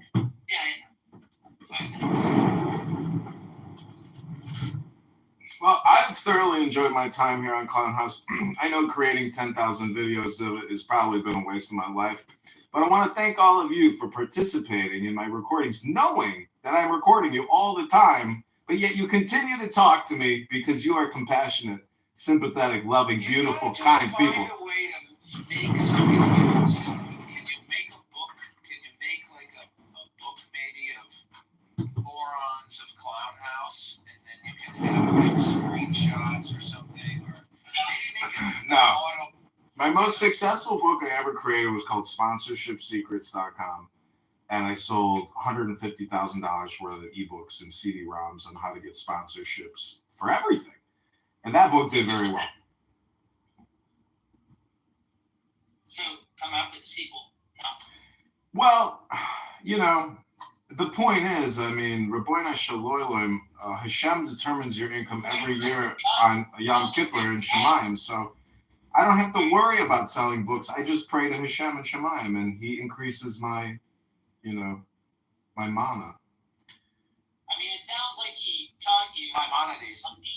He said, publish that book that made money again. I know. You know what's amazing is I went back and I actually looked at what I compiled in this PDF document, and it looks like a third grader wrote it.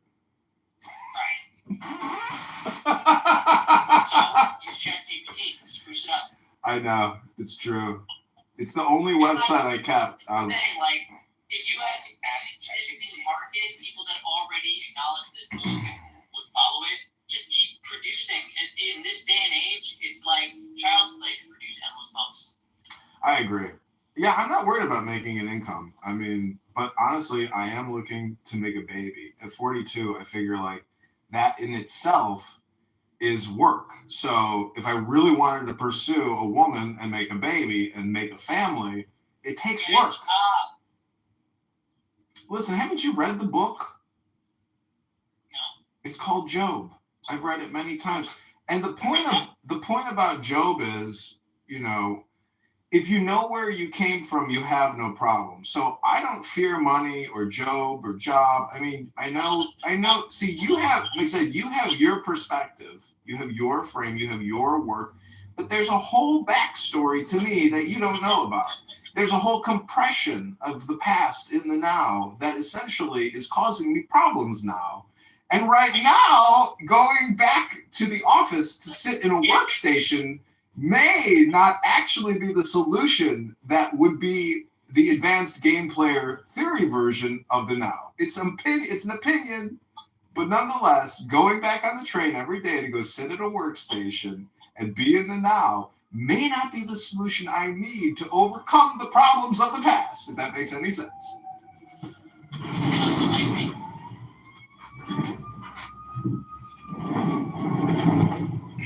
No, actually, I was thinking about that based on what you said earlier. I was like, you know what? He's probably right. And I'm like, I'm just delaying the inevitable. It's truly what I'm doing. Hey, listen. Self-awareness is not about fighting the self. It's about knowing the self. You're fighting it, what you know that you should do. And you're doing whatever else you shouldn't be doing because you don't want to get to the thing you know you should do. Yeah. You don't, my man, Matt Bruda. Slow down. You don't have to fight yourself and force yourself to do the thing you do. You simply need to be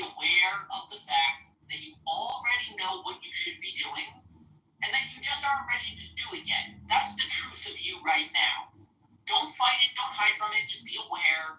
You're not ready yet, but you know what you should do. You know, I love that, and I thank you for that. And can I just add, do you agree that that is also a projection?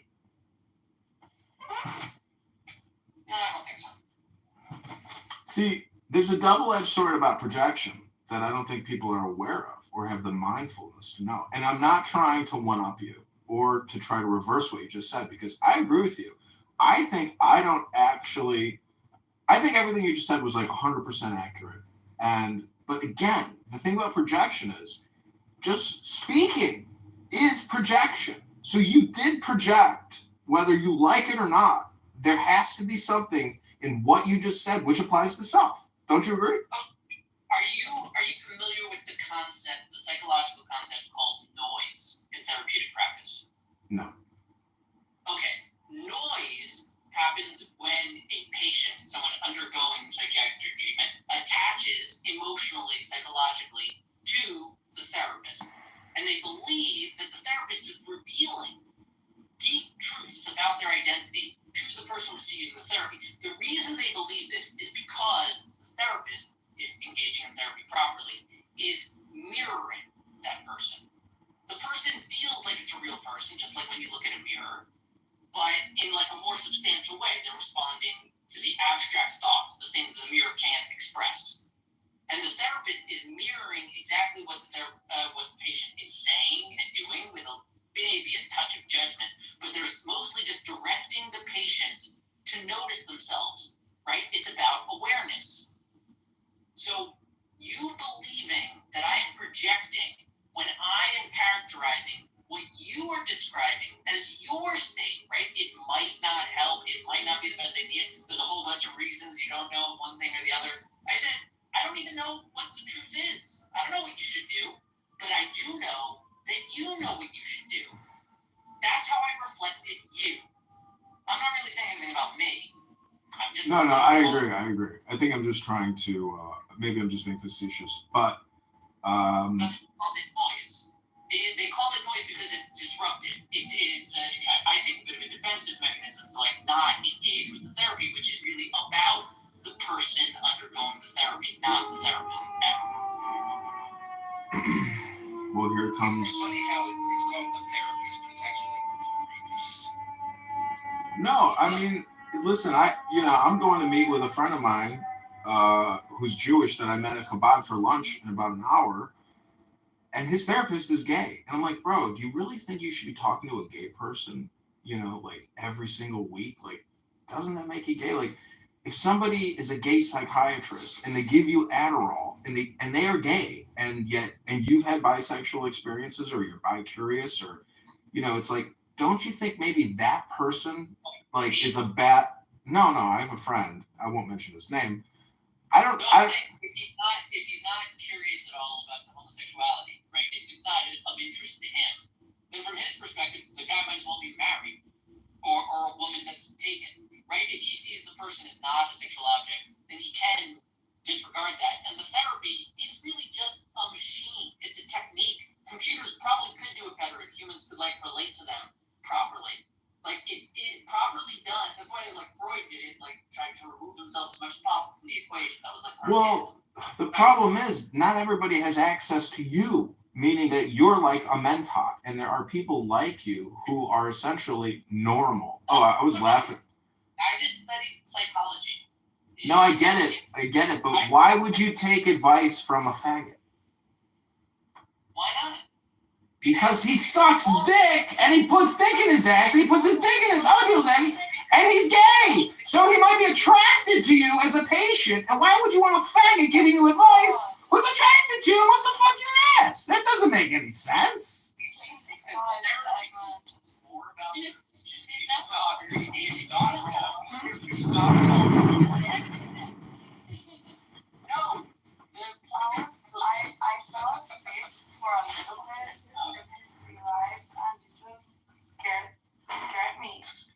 You know what I mean? I love your voice. You're so He scared Issa out of her slumber by yelling about faggots fucking in your ass. I say cool things when I say it in every room. I'm welcome. What, faggot fucking I say, ass. what's up, faggot? Oh. And there's always going to be one person that's always like, Like, that's like me, because I always say, what's up, niggas? Why are you yelling fire? Why not? faggot, honestly, faggot is my favorite word, probably. What about When you nigga? say it, it's like, you know, like, we used to say it to like our friends. They were being weirdos, or like, I know, they're stop being being a faggot. faggot. Yeah, they're being a fucking faggot. Right, exactly. The South Park, like, thing where they Well, but explain, this like, is the eternal okay. debate, and that Edmund and I engage in, which is our favorite word, is the most exciting word in the English language, is it the N word or is it the F word? And really, if you could do it both, if you could do F word and N word at the same time, that is really, Figure nugget? yeah. See, this conversation should be put into context with regards to what we were talking about earlier, which is words. I mean, if I say water, you don't get wet. So if I say N word or F word, do you get emotionally destabilized? That's the power of those two words. They're the most subversive words in the English language, my fellow F word, N words. When you say that, like, naturally, because of the proper context, when I say love or hate, there is an emotional reaction to those sounds I just made. Yes, that is the interesting thing about words. I mean, you can enhance the emotional reaction to the word even further, but I agree with you that there is an emotional dynamic to words, which if you're aware of, you won't let F word or N word gaslight you into a reactive state. You might want to know what the context is of the whole conversation as opposed to just a small segment of it. So that's why I create a lot of recordings, because the whole thing is technically a large equation or mantra. And we're trying to figure out through research and observation why. No, we're looking into communication and hypnosis and regulating responses, emotions, almost what you could call subversive mind control, meaning that the future of warfare most likely is linguistic, meaning that people are so glued to their phones that you'll be able to win wars just through communication, whether it's subversive or direct. I'm just saying there's a lot of forms of communication or propaganda. So if you can figure out a way to essentially create peace and equilibrium through silence or through wisdom, maybe it's possible all these F words and N words throughout the planet that love to keep killing each other perpetually, we could create a state of equilibrium on the planet. See, I feel like your statement isn't over until you get back to the N word. My intuition. It's a good capstone. I'm using F word and N word as a demonstration, not because I believe in bigotry or hatred. I'm merely trying to point out the power of words in the same way that you just did with the word love and hate, that there's an automatic response to the words based on all these years of preconditioning. We have to get past words and get back to the nothing, which used words to create the everything, if that makes any sense. Thank you for listening. God bless you all.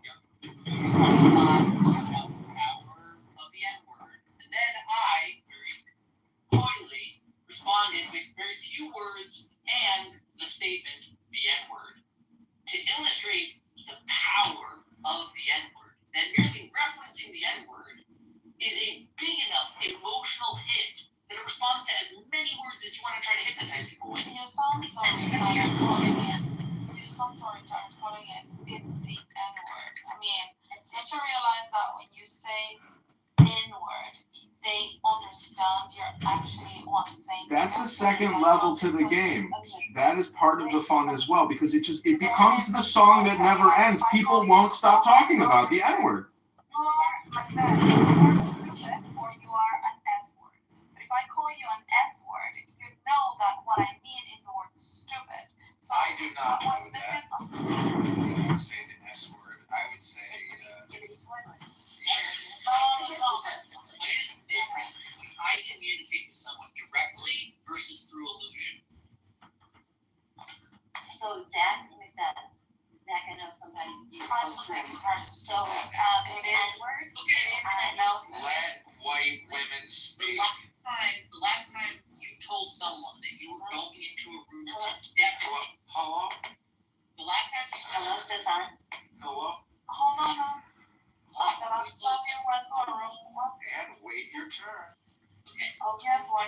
Waiting. The last time that you told someone that you were going into a room to defecate, you did not tell them I was going to shit. You did not tell them I was going to execute my bowels. You told them I was going to the bathroom, the restroom. Allusions to what you were doing. Let Anne speak. Hold on. So Grandma is actually about the N-word.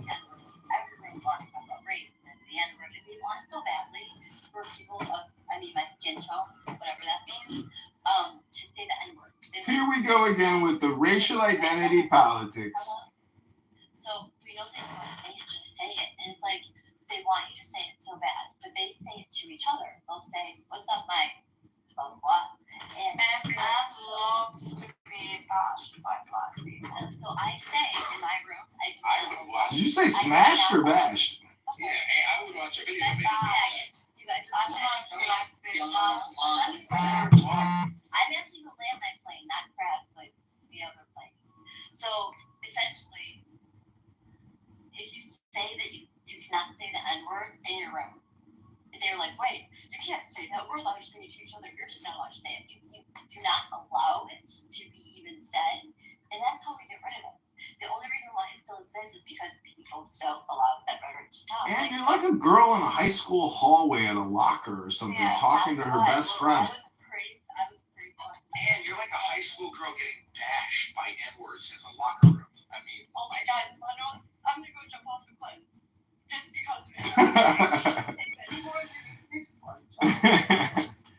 And you may have not heard the full conversation, but we've been going deep into the soul, into the meaning of existence itself. So the whole N-word component of this conversation is essentially really about emotions and how words impact our emotions. And this app being such a sticky app, do you think that maybe you've never read a book, in the past 20 years? I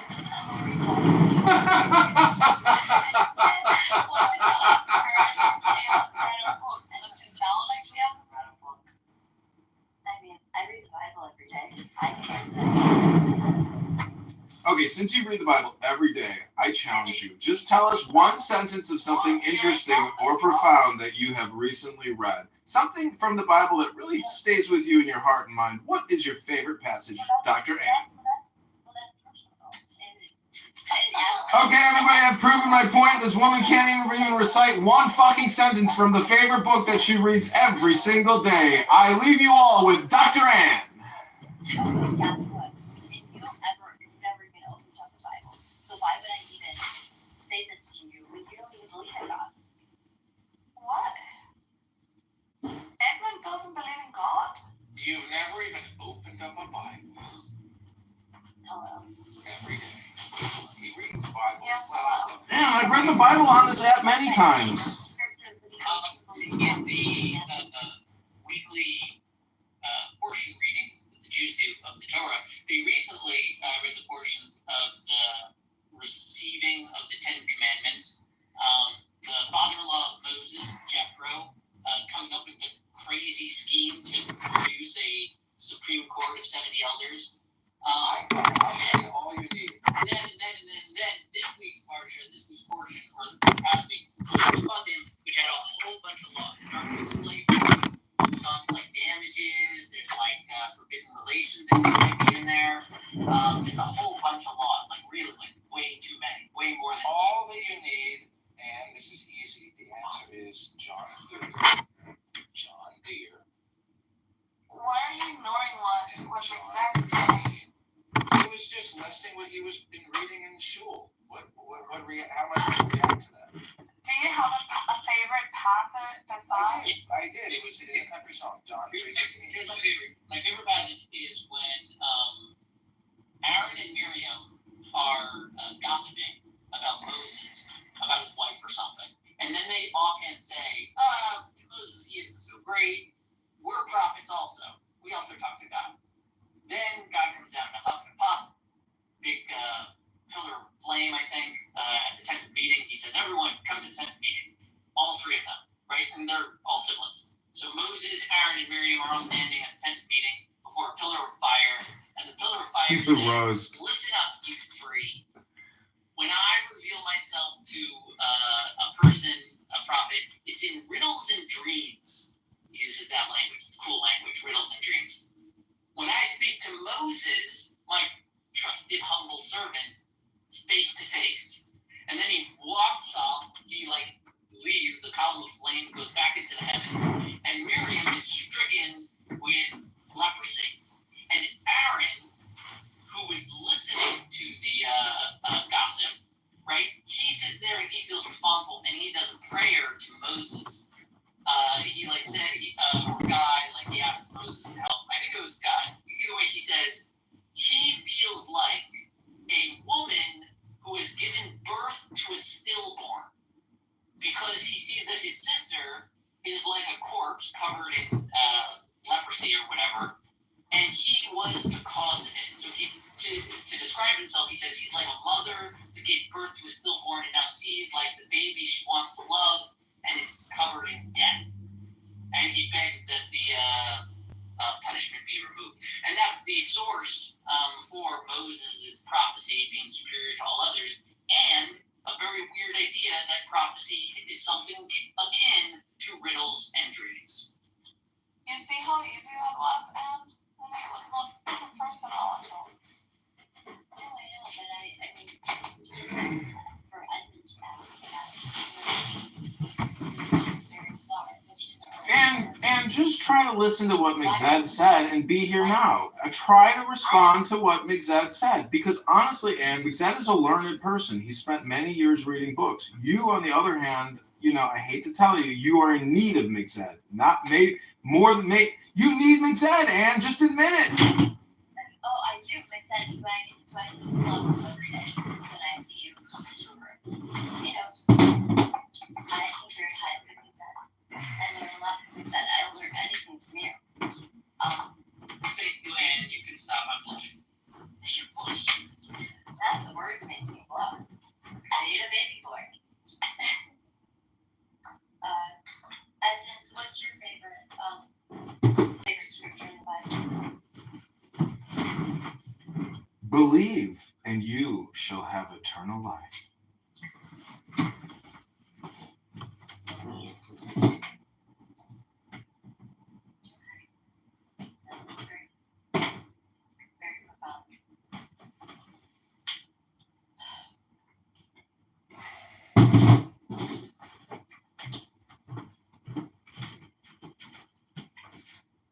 So on another note, in a half an hour, I am going to my daughter's school because they are teaching about going through puberty, and I'm going to see how this goes. I'm worried about this. I know that we learned it in school, but we didn't learn it in 5th grade. We learned it in 8th grade. I don't know. I think I learned it in 5th grade. You did?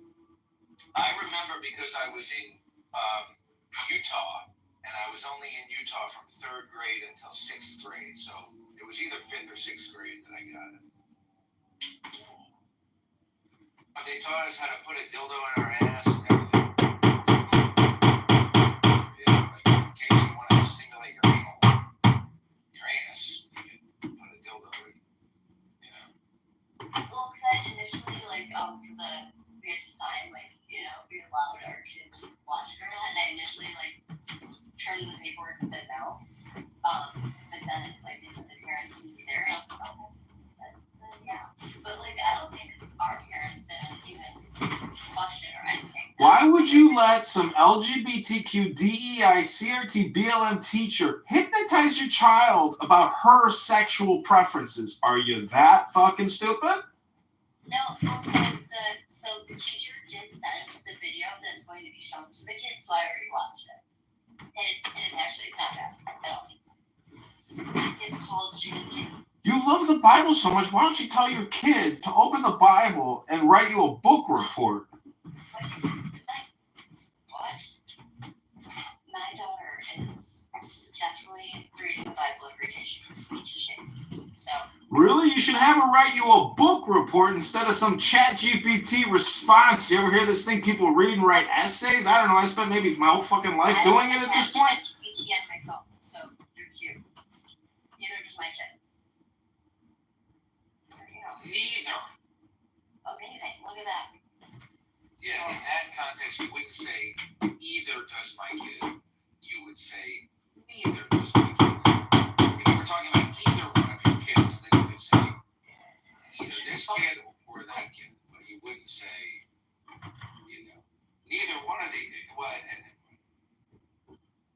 Got it. What we're trying to say is we've got compassion for you. We've got love for you. We've got kindness for you. Because, Anne, we want the best for you and your family. We want the best for America. That's great. I appreciate that. I wish the best for you, too. But you've just got to stop with the Jew hate and come to a rationalization that it's a you problem, not the Jew problem. I love the Jews. They're my cousins. See, that even has a little sting at it because you're a white woman living in Detroit and you hate the Jews. Thus, there's something about yourself that's not fully integrated. If you think that I don't live in Detroit. Absolutely not. You got me fucked up. Yeah. What? And I'm not white. Okay. And I love the Jews. You're a blonde woman with a MAGA hat on, and you think that we're not going to call you white? You're a racial identity politician and a J-word hater. You're a low IQ dingbat that can't even recite one sentence from the Bible. You know nothing. You're right. You're right. And what's next? Nothing. This is the roast show. You're in my other room. It's called Low IQ Dumb People Talking About Nothing, Wasting Time Roasting. Are you roasting me? Yeah, that's all I do here now. Every J-word hater that I encounter, I put them immediately on the barbecue and I make some barbecue chicken out of them. Well, that's something that sounds a little anti-Semitic. When have I ever said anything that was anything remote to Judaism? Dan, you said you don't identify as white. What do you identify as? I identify as one of God's children. I identify as father. I identify as American. How about you? Well, I'm an Ashkenazi Jew. But, like your ethnic background, like Swedish, Scandinavian, Lebanese. She's a Lebanite. Maronite Catholic. That's cool. How long was your family in Lebanon? Well, so my family moved here. My grandma and grandfather lived here in 1932. Oh, wow. Yeah. From where? Well, back then they called it the Syrian Republic, because it was all one region, essentially Lebanon and Syria were one. But they were.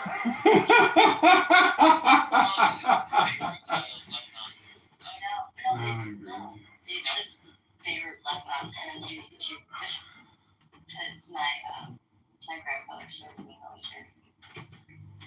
Served in the military in America? Yes. Oh, that's cool. Where did he serve?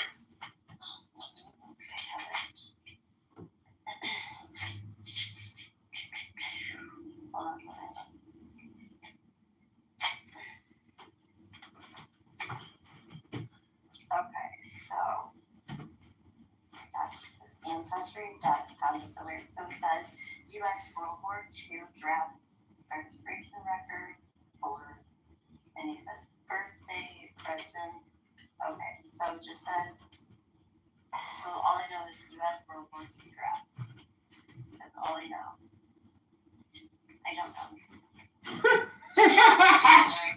Lebanon got drafted into the war to assist, maybe with American. Well, it wasn't. It's how they gave citizenship. Because I never did ask my grandmother that. You know how if you get military, Grandfather's brother did a similar thing. My grandfather was born in Germany. He and his family fled, got dispersed as the Nazis were rising to power. And his brother served in the army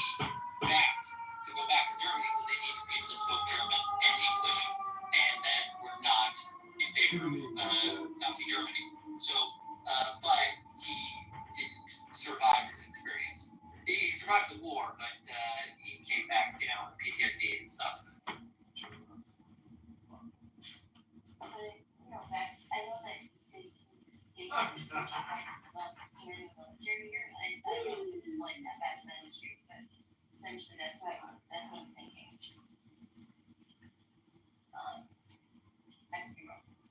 My grandmother passed away like when I was really young. Like she passed away like at a really young age, and my grandmother didn't pass away until she was 96. So like, I mean, I know like I had a relationship with my grandma, but she never wanted to talk about anything of her time in the Middle East at all. She didn't teach Arabic. And I want to get us back to center and where this room began, because the point is equilibrium, balance, stillness, joy, happiness. And what we're trying to create for you, Anne, is maybe synthetic, but what we're trying to really do is make you happy again by helping you solve the secret mystery riddle. Mixad, please tell Anne the quick and simple answer to this amazing secret mystery riddle. Thank you, Dr. Mixad. You can skip to the last line, or second to last line of Ecclesiastes, where they say, the sum of the matter is this, obey God's law and do right by each other while you're alive. Something to that effect.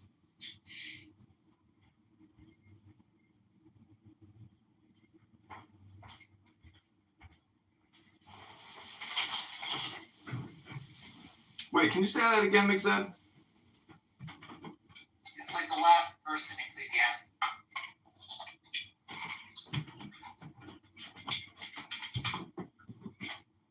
Let's see.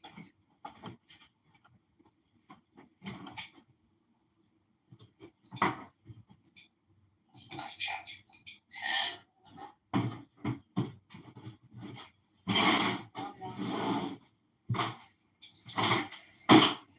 Yeah, 12.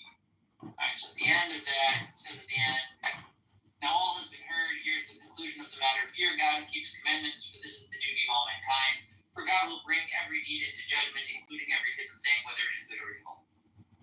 That was the sum of the matter. I mean, it's a good book, you should read it, but, you know, if you want the answer, he leaves it right there at the end.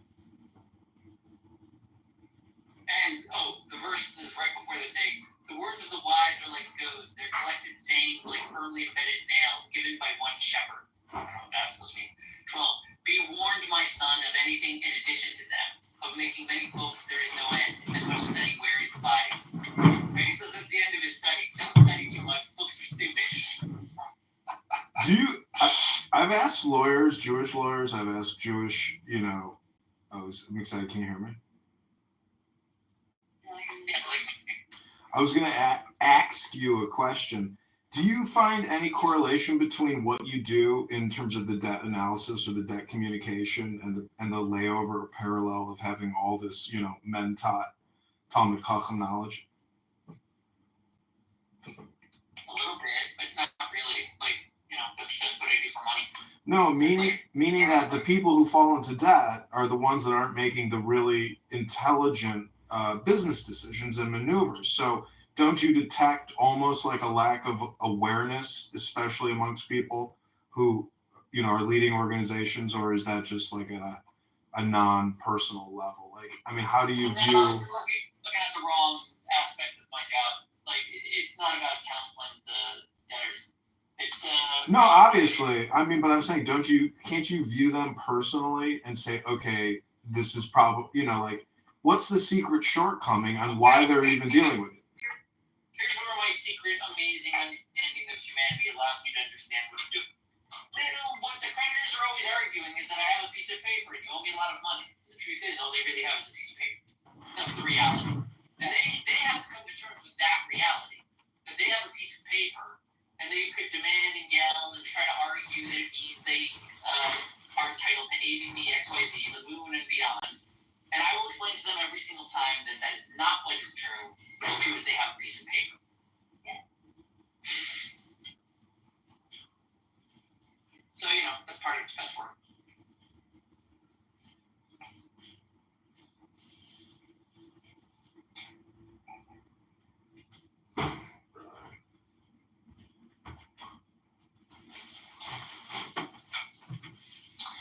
Are you, how do I say, like a conflict lawyer or the ones that go to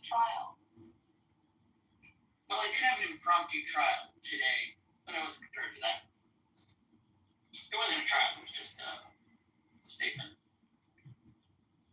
How do they call these type of lawyers? Tribal lawyers? Trial. No, I don't know, but it's another word. Arbitrator? Mediators, yes.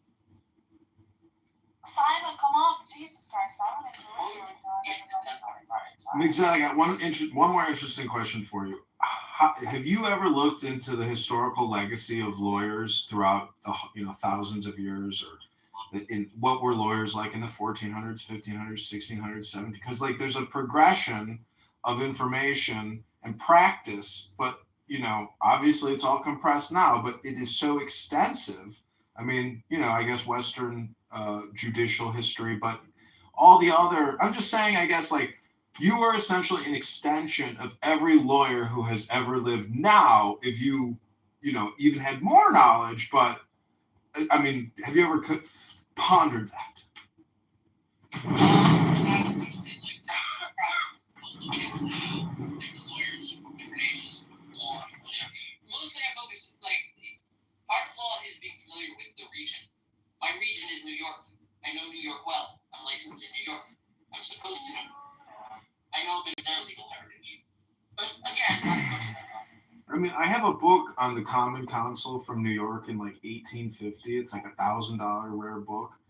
And it's an instruction manual for the city and for the council and, for the leaders of that city. So, I mean, we have these mega cities and these massive bureaucracies or governments which are never going to dissolve.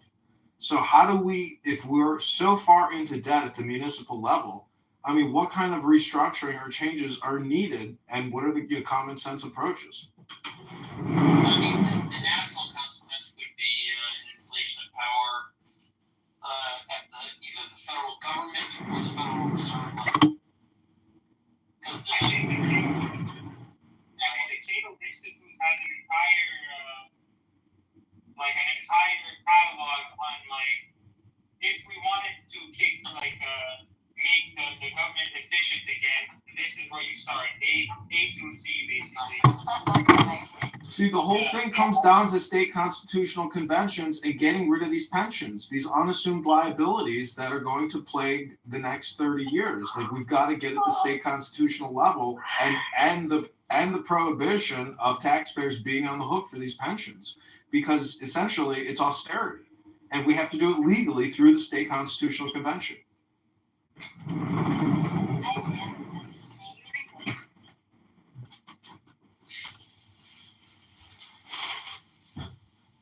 Are you asking me or Edmund? I don't know. Edmund.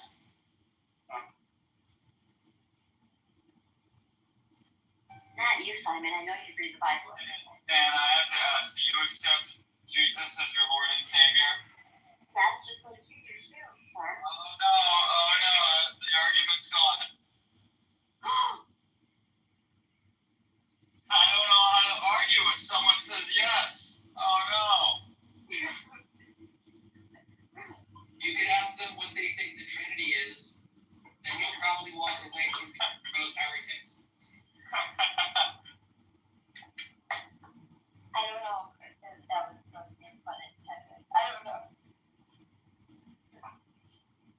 I think it's definitely like the Jews and like actions of Christianity that believe in the Trinity, not all of them. Bible.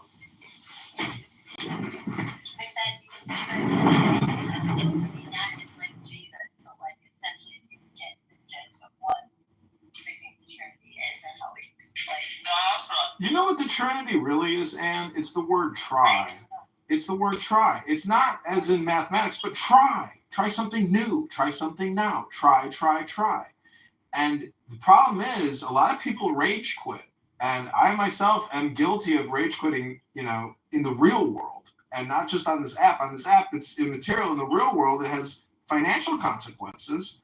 So the problem technically is most people on this app are rage road drivers. They're doing road rage all the time on this app, and they're really not gaining any knowledge or wisdom or any type of refinement to the next level. And, I just believe that it's a unique opportunity to help All people. communication is hypnosis. Essentially, yes.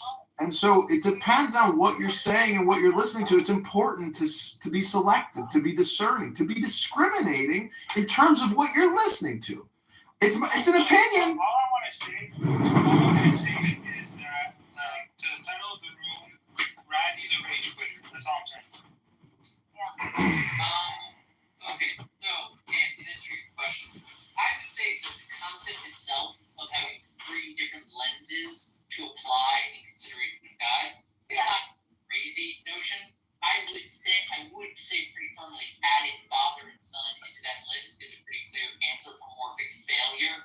Like, that's a projection of a human to want it to be a father and a son, and that's got a whole bunch of baggage. I would say that the Jews have something similar, but it doesn't have any human corollaries. Each one is an abstract concept.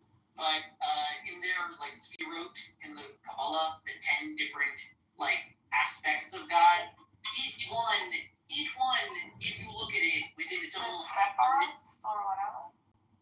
Sefirot.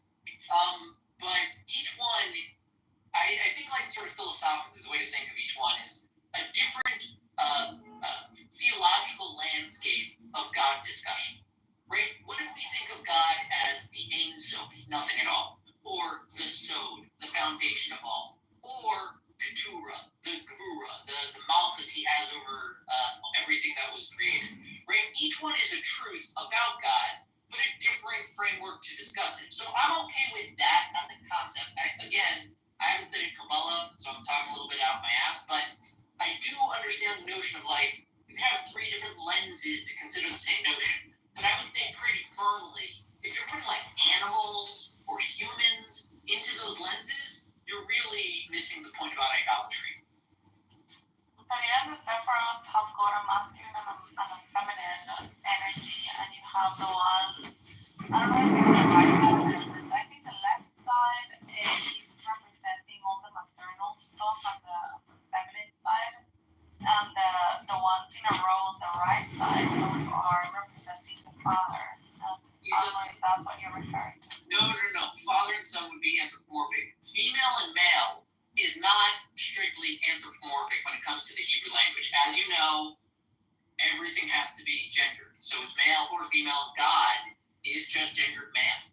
And some of the names of God, some of the prisms of consideration about the true singular idea, the one true God, some of those notions have words that are literally feminine. Hold on, Mitzel. What about the Shekinah? The Shekhinah. What's the Shekhinah? Are you debating me? I have heard in Kabbalah there is something called the Shekhinah.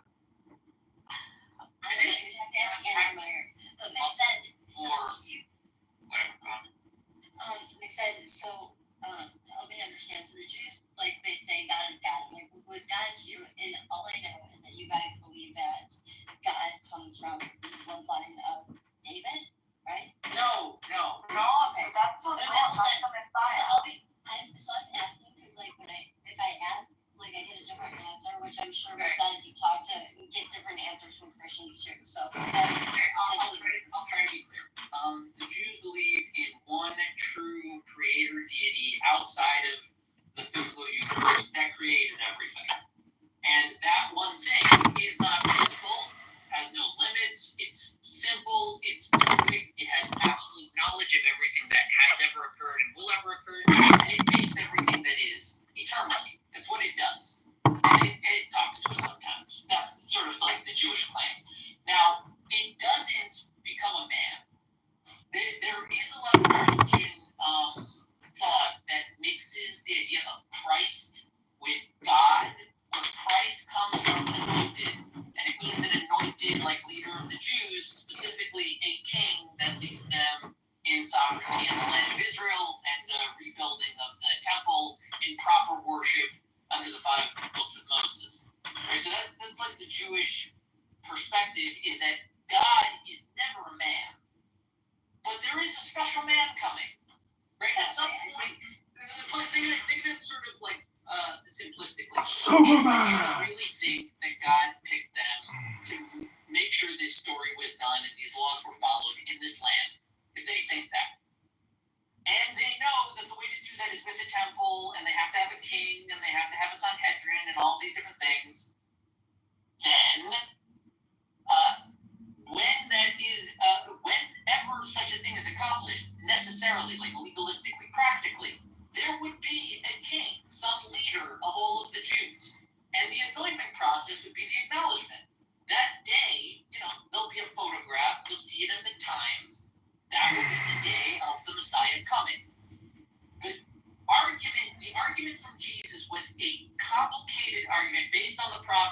Messianic era, that the Jews would have total sovereignty in the land of Israel. And it mixed it with this protest movement of a beggar that led a revolt as Rome was destroying the state. This sort of burgeoning movement of sort of the beauty in death, the survival of the death, because the state, the Jews continued after. There was more story to tell, and this story of this child who went against the law and got killed, maybe unjustly, and then the narrative twisting it into a fulfillment of everyone's sins closes off the Jewish narrative. So it is an attempt. How does it close it off? Because it ends the prophecy. The prophecy was always that the Jews will have sovereignty in Israel, will have their temple, and will. But it doesn't end the prophecy, so it becomes a new covenant. It's not No. It's the same covenant. Think of it this way. Why did the Jews come back the first time? They got kicked out already. After 70 years, they were pushed away and had no claim to it. But they were able to come back without any new miraculous event other than, a bit of the Purim story. Which is to say, the Jews have never, ever considered the contract over. If you read the contract, it says you get shut out. No, it's not about the contract being over. It's just that the prophecy was, so the Jews were the chosen people in order to make the prophecy come true. Now, the prophecy came true, God came, and also in Christianity, we understand through the Old Testament that it talks about God coming as in a physical form. It talks about how, I don't know which one it is, but it's one of the prophets that is talking about it, and it's very famous, Isaiah something. And that it talks when it's going to incarnate or be born from this virgin or whatever. We can talk about that later, but it doesn't matter. So the prophecy, the Jews are the chosen people for the prophecy to come true. So they are the servants of God. They're the chosen people to be the servants of God for the prophecy to become true. Now the prophecy has been fulfilled, and when God or Jesus comes as the Messiah, Son of God, He gives us a new covenant, a new promise. The promise was He was going to come. Now that He's here, He is giving us another promise, and that is that everyone becomes the chosen people by choosing Him. The sun is giving me the light, and it's like 80 degrees Fahrenheit in South Beach today. I gotta get to the beach, everybody. It's been fun. Have a good day. Bye-bye. Adios, amigos. So Jesus is the new promise, and so in this case, now everyone who chooses Jesus becomes the chosen people. So the promise extends to everyone. It's like 80 degrees here in Miami. I gotta go, everybody. Bye. Right? But it's not that the other stuff is over. No, it just transforms to a new covenant. Isa, I understand the way Christianity works and that it has its own perspective, and I'm not taking you from it. From the Christian's perspective, yes, that was the end. That was the fulfillment of the prophecy. We are technically in the first epoch of the Messianic age. Correct. Which is, in my opinion, a strange kind of claim. I don't think that's the best argument.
what are you saying? The throne is in the United States of America in the White House? Apparently, maybe after all, the Mormons were not wrong. And actually, Jesus was about to come back in the U.S. Listen, those children have a mother who came from Donald Trump and converted fully to Orthodox Judaism and is married to a full-blooded born Jew. Those kids are straight up Jews. So I'm not saying that Trump is anointed, but I'm not exactly excluding the possibility that his grandchildren could be anointed. But they would have to come from straight line from David. Do they? Well, that would mostly be like laying a charge. Like if Jared Kushner's family does have any kind of attachment, they could, if they want, try to make the argument. If they wanted to get into like deep Israeli politics. What about her lineage? But he's a I'll cut to the chase. Far more likely, the true person that would gain power of leading the Jews in the land of Israel is going to be some rabbi or politician in the land of Israel, speaking Hebrew to the Jews, following the Torah, right? Well, we don't know. Sometimes God works in very miraculous and unexpected ways.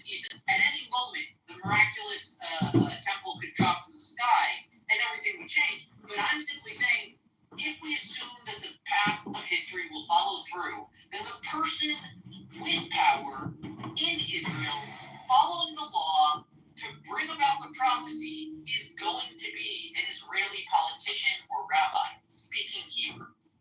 Probably, but it doesn't But have did to. you think that it's not Donald Trump's great? Because those guys have the army. Like, even if you wanted to be some, like, a renegade force, you have to rise to the rank of the Israel. You have to rise to bring about the Messianic age. Wait, so they said what about why maybe that's why Trump wanted to bring structure and beliefs. Could be. Seriously. Okay, I gotta go in.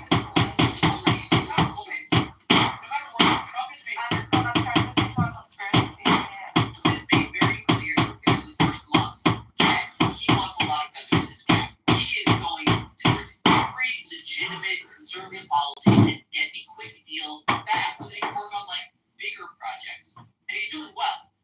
Honestly, I don't know that he could bring peace to the Middle East, but he's the brash, like bold enough guy that would think that he could and would probably make a dent at getting somewhere close to peace. And like he's just doing it for the fucking balls of it. Because he can say, I solved the problem. You're welcome.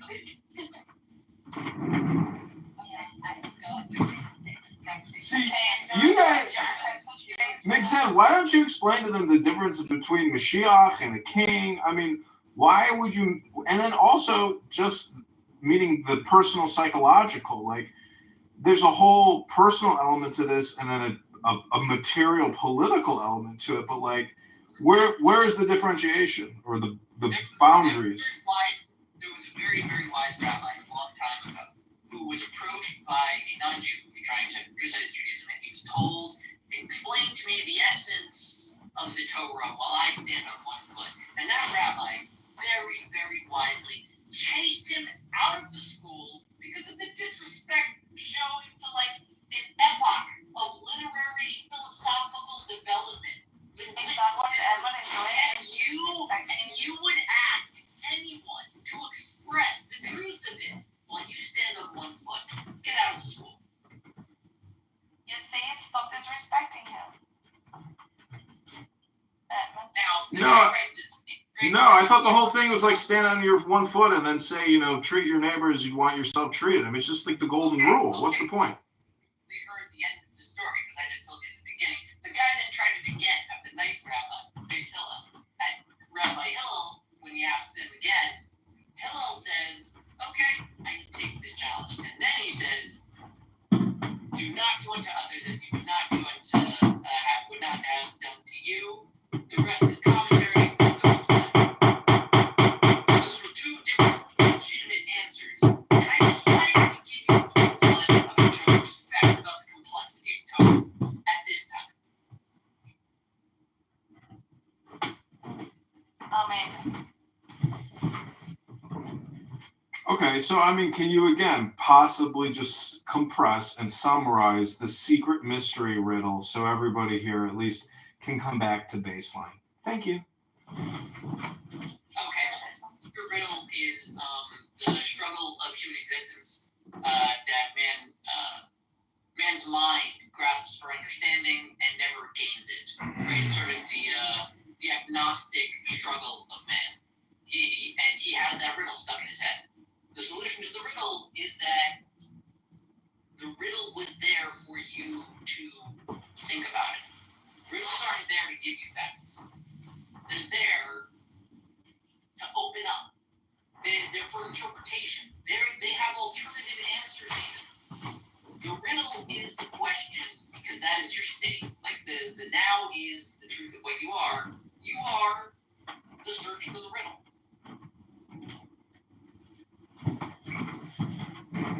So you are essentially the answer, or you are the riddle, and the riddle is the answer. Yeah, it all just kind of circles out you, and then just chill out, and get back to work.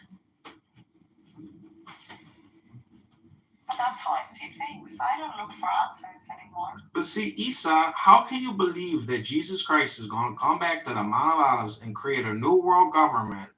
I mean, it's you, Isa. The more you think, the more you speak, the further from the truth you're going to get. I believe that, but I understand Christianity, and I have been trying to understand Christianity from a philosophical perspective, as I want to also Judaism, you know. And so trying to put the pieces together of the whole story and the whole context. But I am not a religious person. I am not a believer, you know, in these type of things. I'm sorry.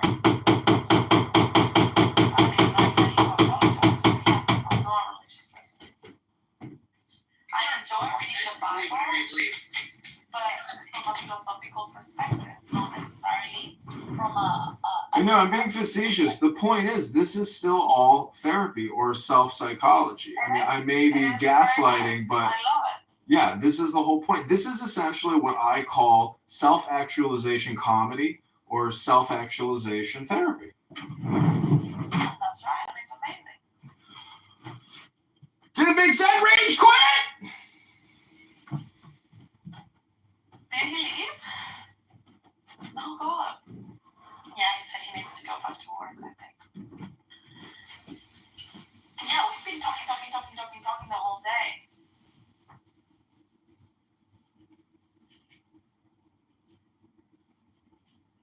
About nothing.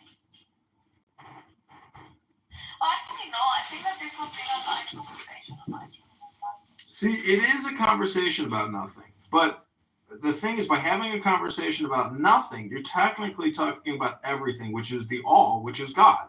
And this is like Seinfeld. Clown House is like literally Seinfeld in a real-time social audio app. This is an app about, if you want to make it interesting, it's about nothing. Because it's the most universal conversation. If everything is God, then the conversation is interesting. But, you know, if you go into a rage room, you know, and it's a very toxic environment, it's very taxing to the human brain or the listener. So it's much nicer to have a room about God, which is essentially talking about relaxation. I don't want you to leave, but didn't you say that you were going somewhere? Yeah, I don't know. My friend hasn't texted me or called me. I don't know if he meant like an early lunch or late lunch, but, you know, I'm sitting here hanging some friends. He might. Who knows? I don't really care what he does. I mean, you know, if he doesn't call me by like 1 o'clock, maybe I'm going to go to the gym because I'm becoming a fatty minute by minute. And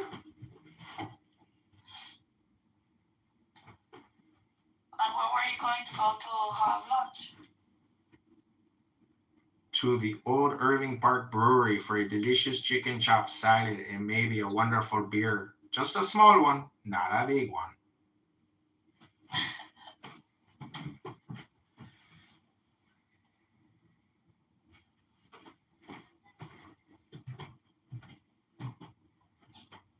also went to have his sex talk. Her sex talk, sorry, not his sex talk, her sex talk. That is weird. I wouldn't allow my kids to go to this sex class.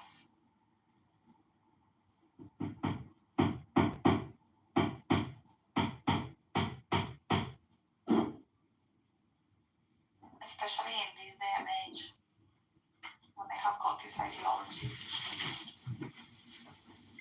I agree. I mean, that's why Anna's a Democrat. She's not a Republican. She's just, following the popularity of the times in her cool red hat, probably to try to get a husband or a boyfriend, which I think she did. So maybe that was her real objective. But if you're going to let your children essentially do ridiculous, stupid education, and you have the opportunity to opt out, but yet you allow it and permit it, you have to be careful about what your children are listening to. That's the whole point of having children, is to create fences for them, because all these horrific pitfalls of communication. And that's why, I hope the room is helpful to some people. So they're more aware of the problem of communication. We don't have too many problems, but the communication problem is a major problem. Nobody is in control of it.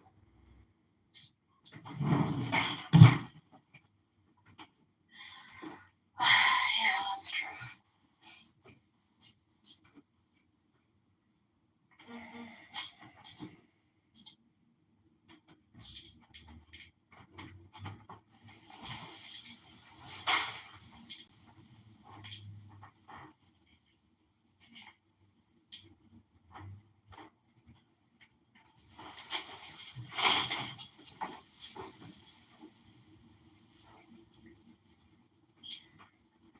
Y'all ladies haven't rage quit yet? No, we're here and we're queer.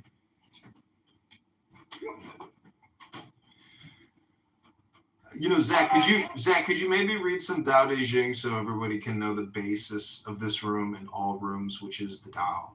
Thank you very low. The way that can be named is not the eternal way. The name that can be named is not the eternal name. Naming is the source. What is it? The way that can be named. Well, just chew on that for a minute.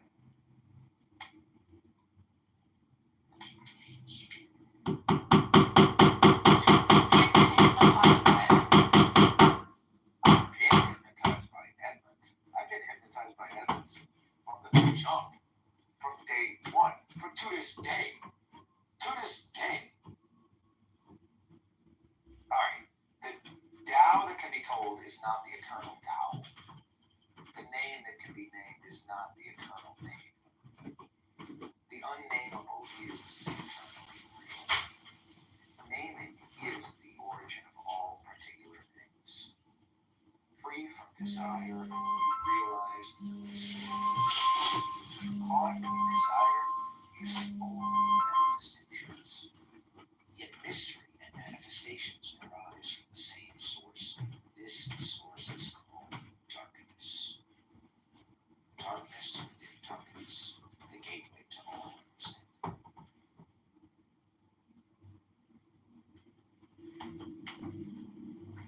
Zero is the incomprehensible number of truth, everywhere and nowhere.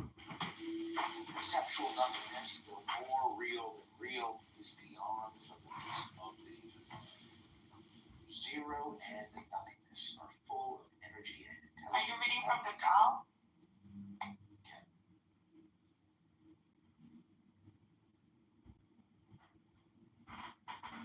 Hello? Hello? Have you ever read the Tao Te Ching? Yeah, I said yes. Have you ever read the Tao Te Ching? Yeah, I haven't, and I read a couple of years ago. It's a very small book. So let me go through it. Book. Bookshelf. It's a very tiny book. It's like here, the Tao Te Ching. It has just like very short.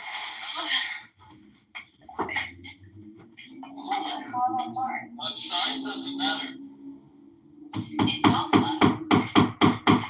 There's a second G spot in the back. Mine has You know about that, Abraham? 81 verses. Is that all? Yeah, I thought it was 84 maybe. I have 81.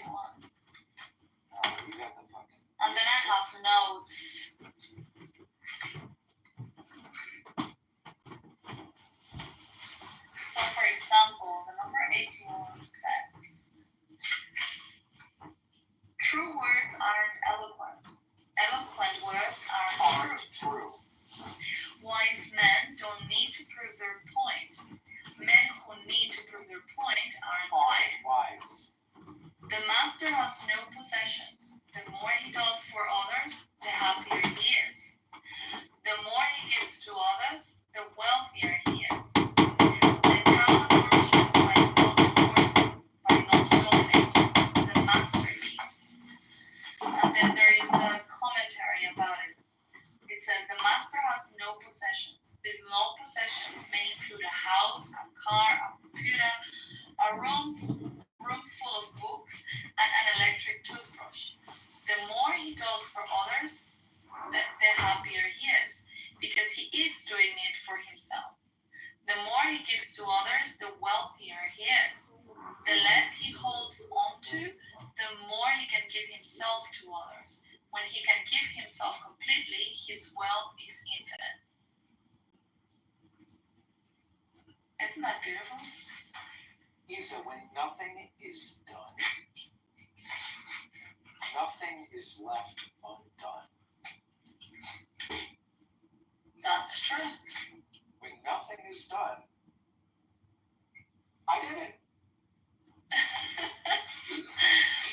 When taxes are too high, people go hungry. When the government is too intrusive, people lose their spirit. Act for the people's benefit. Trust them. Leave them alone.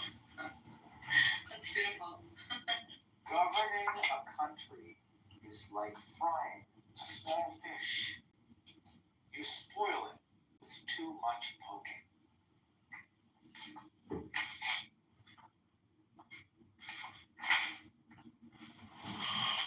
Without opening your door, you can open your heart to the world. Without looking out your window, you can see the essence of the town. The more you know, the less you understand. The master arrives without leaving, sees the light without looking, and achieves without doing a thing.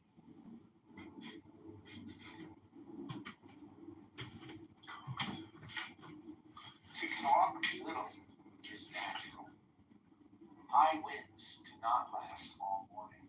Heavy rain does not last all day. Why is this? Heaven and earth.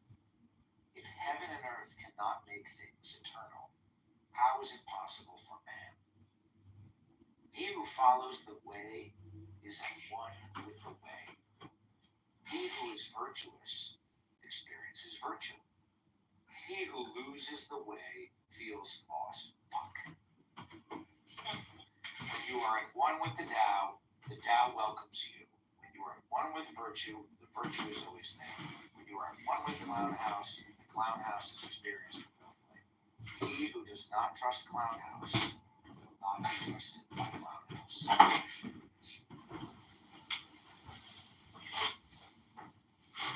That's your book, Edmund. The Tao of Clown House.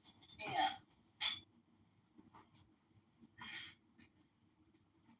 That is a good house name. There should be a house name. The Tao gives birth to one. One gives Tao, birth to two. Two gives birth to three. Three gives birth to all things. All things have their back to the female and stand facing the male. When male and female combine, all things achieve harmony. Ordinary men hate solitude, but the master makes use of it, embracing his aloneness, realizing he is one with the whole universe. God damn, man. You gotta read this every day, basically. You have to read it every day. You have to read it every day. All of it? Yeah, I think. Because otherwise you forget. The reason why it's so important is if you are the riddle that you're secretly trying to solve, this book helps you secretly solve that riddle very easily and quickly. All the talk and all the time spent on this app does not do that, but this book does, in my opinion. That's right. This one I like. If you want to become whole, let yourself be partial. If you want to become straight, let yourself be gay. If you want to become full, let yourself be empty. If you want to be reborn, let yourself die. If you want to be giving everything, give everything up. The master, by residing in Clubhouse, sets an example for all beings. Because he does not display himself, people can see his light. Because he has nothing to prove, people can trust his words. Because he doesn't know who he is, people recognize themselves in him. Because He has no goal in mind. Everything he does succeeds. When the ancient masters said, if you want to be given everything, give everything up, they weren't using empty phrases. Only in being lived by the Tao can you be truly yourself. Those who recite the Tao on Clown House do not know Tao. Those who know Tao meditate and sit in silence. Those who break the silence on Clown House are like farts, air passing over a turd.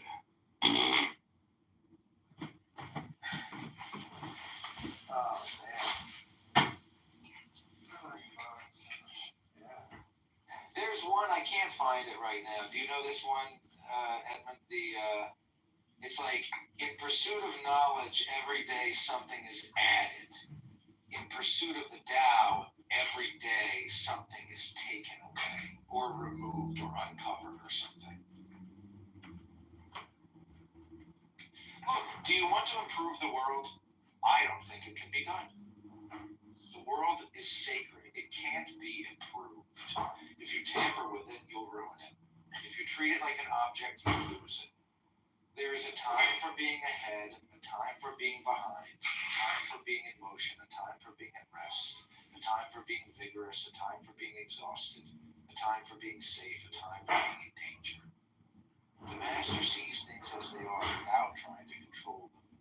She lets them go their own way and resides in the center of the circle.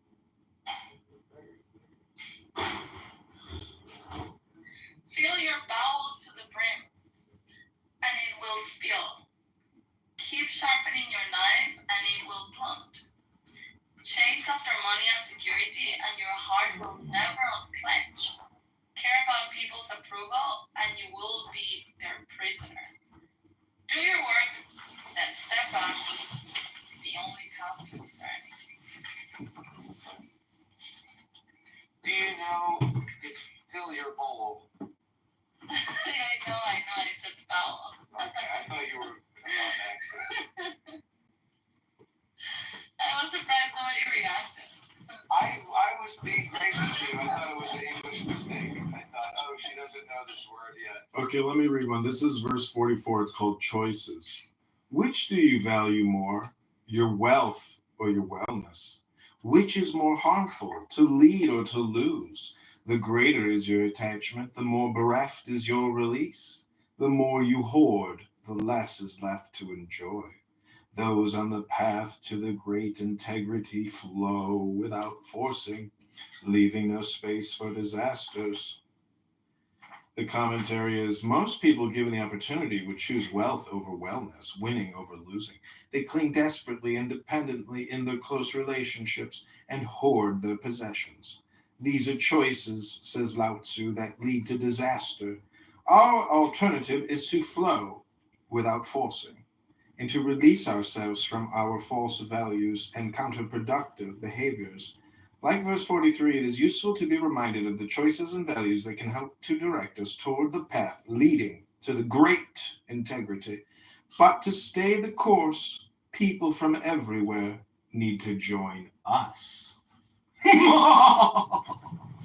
44 reads different. It's different. It says fame or integrity, which is more important? Money or happiness, which is more valuable? Success or failure, which is more destructive? If you look to others for fulfillment, you will never truly be fulfilled. If your happiness depends on money, you will never be happy with yourself. Be content with what you have. Rejoice in the way things are. When you realize there is nothing lacking, the whole world belongs to you. That is beautiful. Shit, I needed See, to hear this that. is a hypnosis. This is a neuro-linguistic reprogramming. It is. It's a reprogramming. And this is what you have to do daily, in my opinion. It's a daily renewal. Imagine listening to Clown House for 3 years straight. You'll be your brain will essentially be a mosh pit. This is a rectification tool of self-analysis. It's a beautiful tool to use.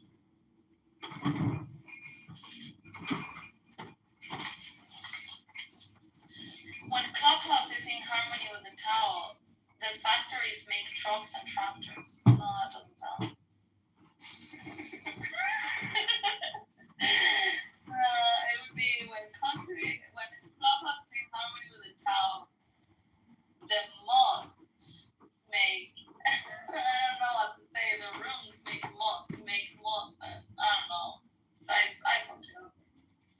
When a country goes counter to the Tao, warheads are stockpiled outside the cities. This one is not speaking to me right now.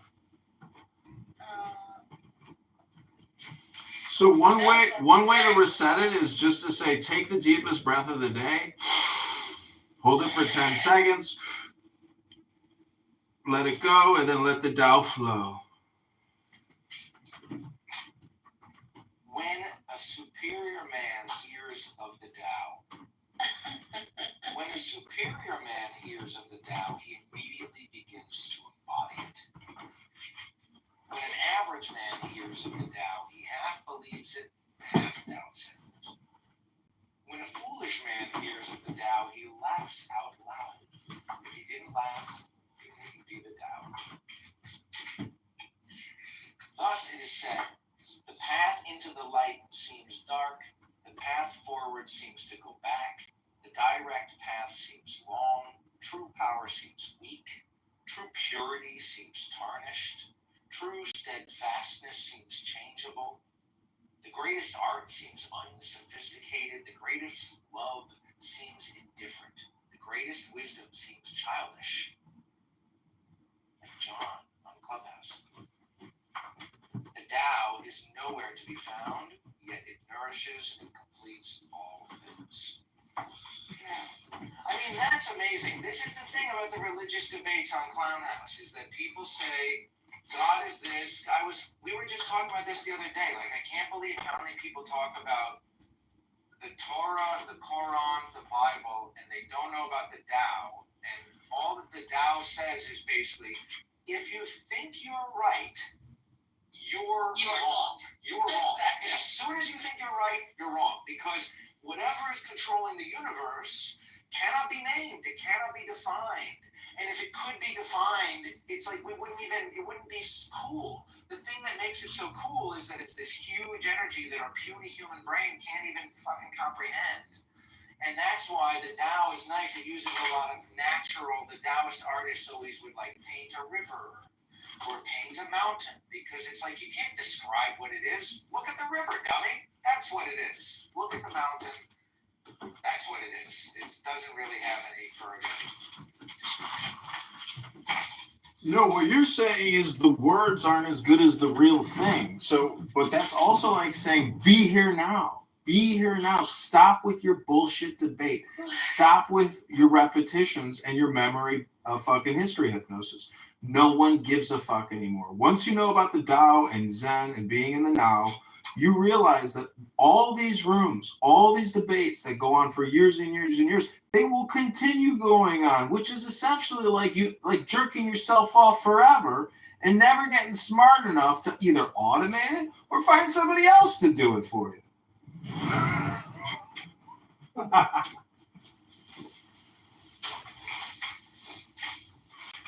This one is also very nice. If you want to shrink something, you must first allow it to expand. If you want to get rid of something, you must first allow it to flourish. If you want to take something, you must first allow it to be given. This is called the subtle perception of the way things are. The soft overcomes the hard, the slow overcomes the fast. Let your workings remain a mystery. Just show people the results.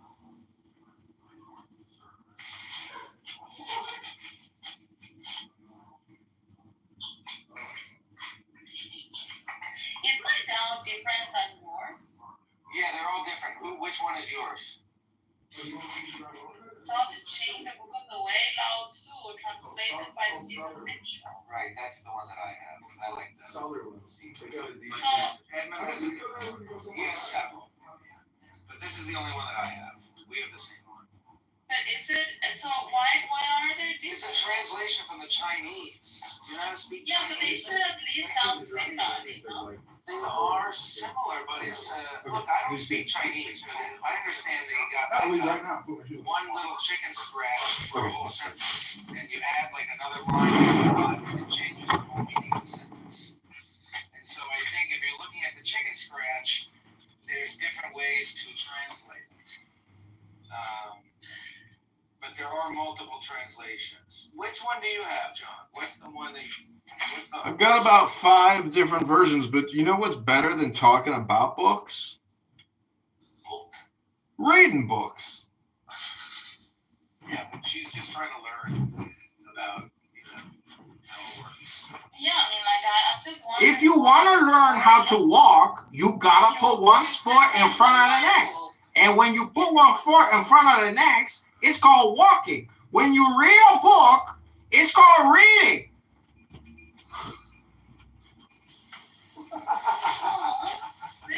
Look at the proverb. It's at the beginning of the book. It says, it's like a dedication. It says, who can find a good woman? She is precious beyond all things. Her husband's heart trusts her completely. She is his best reward.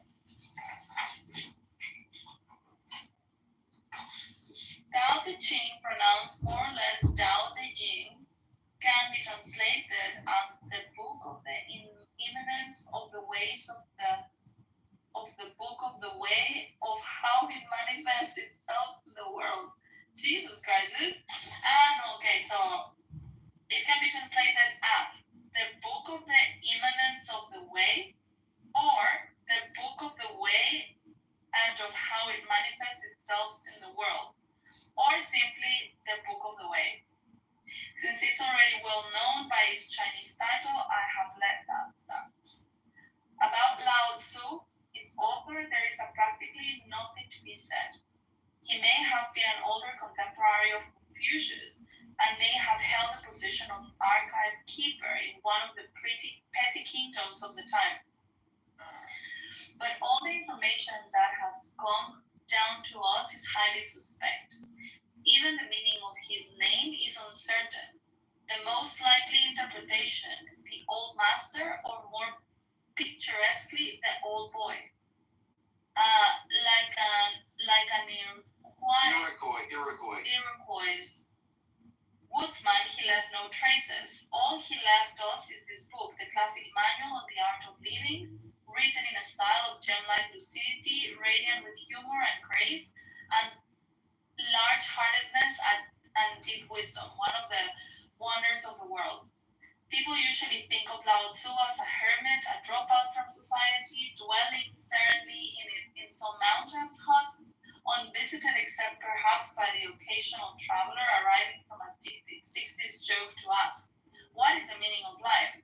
But it's clear from his teachings that he deeply cared about society, if society means the welfare of one's fellow human beings. His book is, among other things, a treatise on the art of government, whether of a country or of a child. Oh my God, I'm reading terribly. What's going on with me? I don't see. You're reading in a foreign language, which I think is impressive. No, but I read much better than this. I don't know what's going on with me today. The misperception may arise from his insistence on Wei Wu Wei, literally doing, not doing, which has been seen as passivity. Nothing could be further from the truth. A good athlete can enter a state of body awareness in which the right stroke of the right movement happens by itself, effortlessly without any interference of the conscious will. This is a paradigm for non-action, the purest and most effective form of action. The gameplay is the game. The poem writes the poem. We can't tell the dancer from the dance. Less and less do you need to force things until finally you arrive at non-action. When nothing is done, nothing is left undone. That's what you said before. Nothing is done because the doer has wholeheartedly vanished into the deed. The fuel has been completely transformed into flame. This nothing is in fact everything. It happens happens when we trust the intelligence of the universe in the same way that an athlete or a dancer trusts the superior intelligence of the body. Hence, Lao Tzu's emphasis on softness. Softness means the opposite of rigidity and is synonymous with suppleness, adaptability, and endurance. Anyone who has seen a Tai Chi or Aikido master not doing will know how powerful this softness is. Lao Tzu's central figure is a man or woman whose life is in perfect harmony with the way things are. This is not an idea. It is a reality. I have seen it. The master has mastered nature, not in the sense of conquering it, but of becoming it. In surrendering to the Tao, in giving up all concepts, judgments, and desires, her mind has grown naturally compassionate. She finds deep in her own experience the central truths of the art of living, which are paradoxical only on the surface. That the more truly solitary we are, the more compassionate we can be. The more we let go of what we love, the more present our love becomes. The clearer our insight into what is beyond good and evil, the more we can embody the good. Until finally she is able to say in all humility, I am the Tao, the truth, the life. I really like that one last part. Shall I finish? It's just a little bit more. The teaching of the Tao Te Ching is moral in the deepest sense.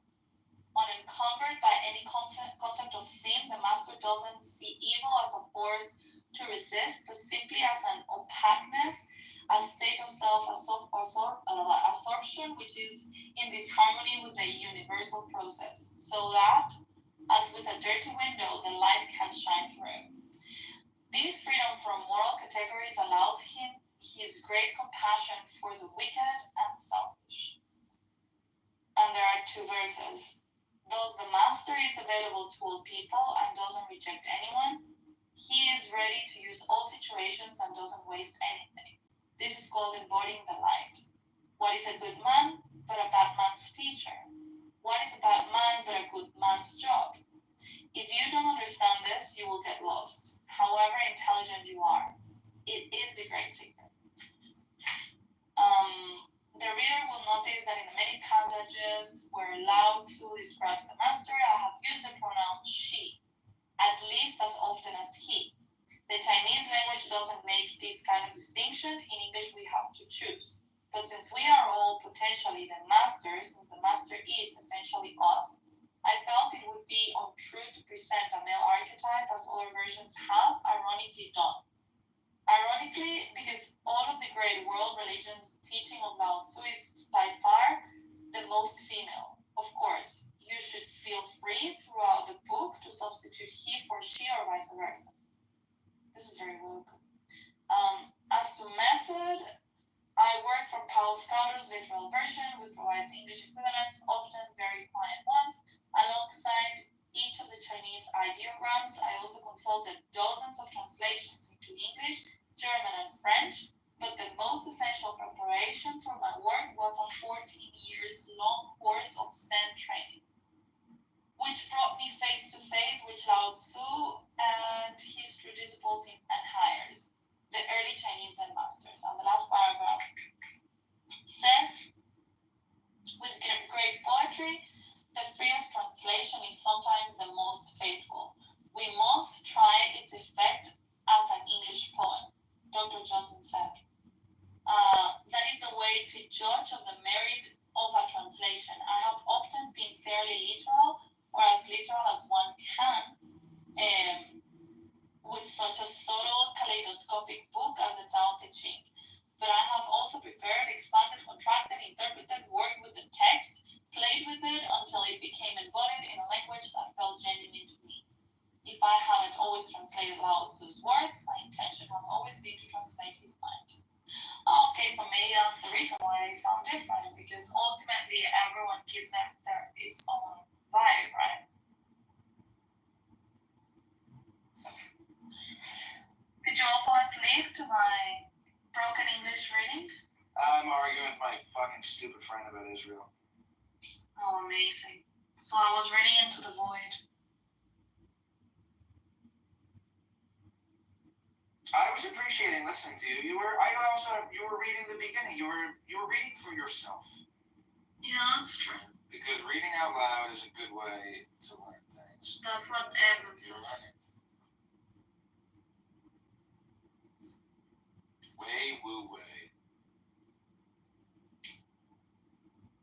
Simon, what are you doing here again?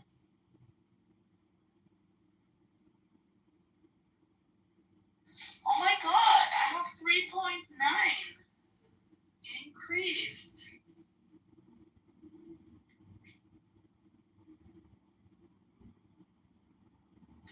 3.9k followers. I want to make it to 4. If you're not following me, people, please give me a follow so I can get to 4k. Join the house.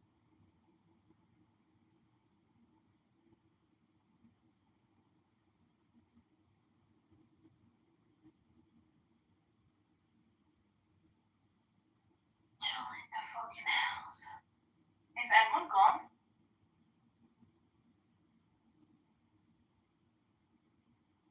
Yeah, he probably left his phone here recording on.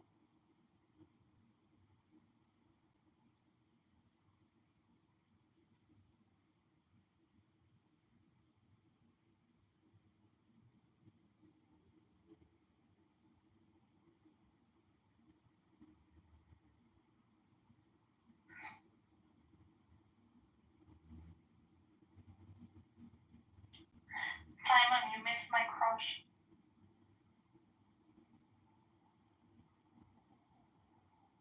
Simon!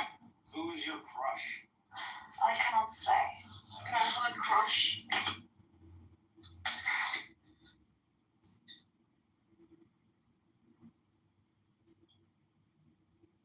I have a crush on Clubhouse. Who doesn't? I don't think everybody does. I have this one crush on Clubhouse.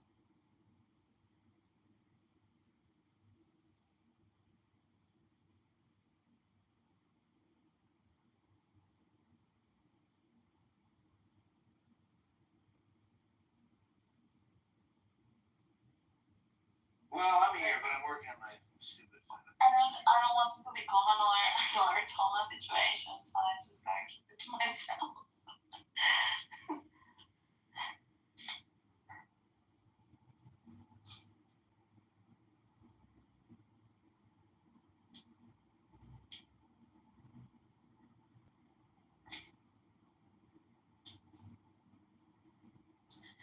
Simon, are you there?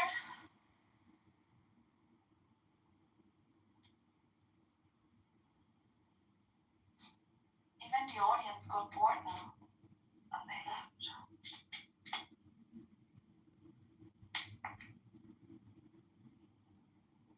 Well, there are a lot of other rooms full of low IQ morons wasting time talking about nothing. Yeah, I know. Chillism. Yeah, I don't feel like going to any other. Look, we were talking about the Bible, and Will C asks, what is your favorite character of the Bible? And Anne responds, James. Really? Wouldn't you choose Jesus? If someone asks you, what's your favorite character of the Bible? Yeah, right. It's gotta be. Wouldn't it be the immediate response, Jesus? I mean, like, no thinking. Jesus is kind of like the Wolverine of the Bible. You know, he's the obvious choice. Yeah, but that's your favorite character. I mean, but like, no. For me, it was James. Lesser known, indie hit, sleeper hit, James.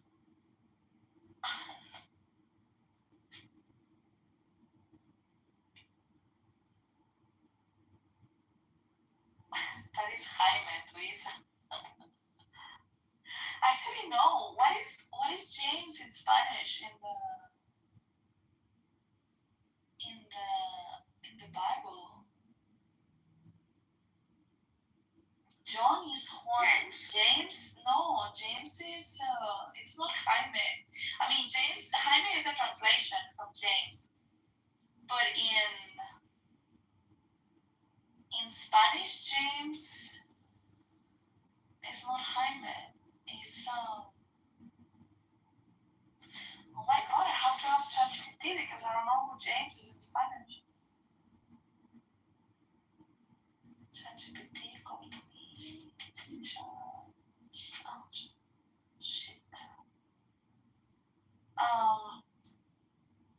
talking about the Bible, James in the Spanish translation is who?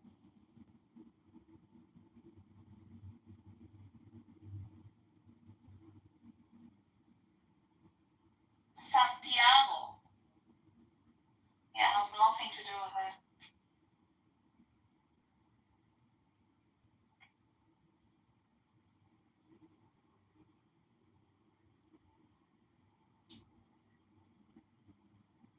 Santiago.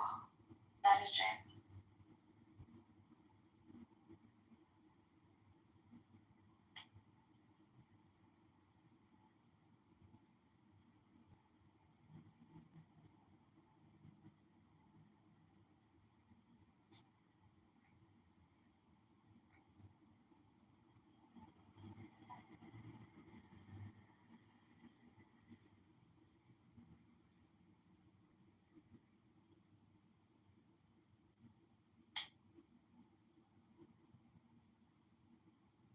You know?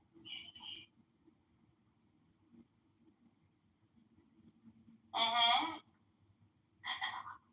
I'm just watching a video of Gaza. Oh. Gaza. I don't know what they're gonna do with Gaza. How they're gonna turn it in Trump Gaza. Oh, the Trump Gaza video? Oh, you have seen it? I have seen of it. I haven't seen the video.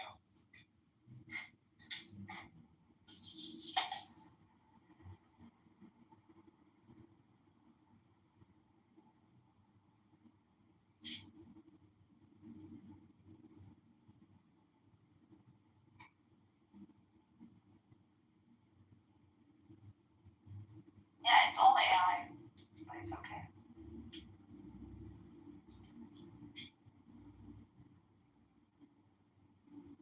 Hello? Hello. I love hello so much. Huh? I finally blocked Jazzy Oh, did you? Why? because she is mean to me. She hates Jews. She's not very nice to She me. hates the Jews too? Yeah, she hates Jews. I do know at the start of that. She's come to hate Jews since the October 7th. She's like a fresh new, Who has influenced her? I don't know, Clubhouse, probably TikTok and shit. Seeing all the rubble. All the rubble.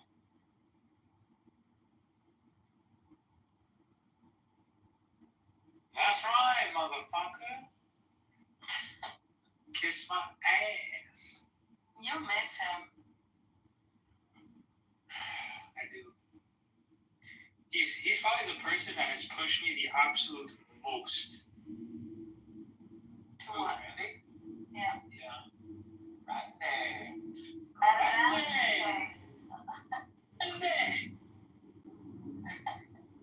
What do you mean he's pushed you?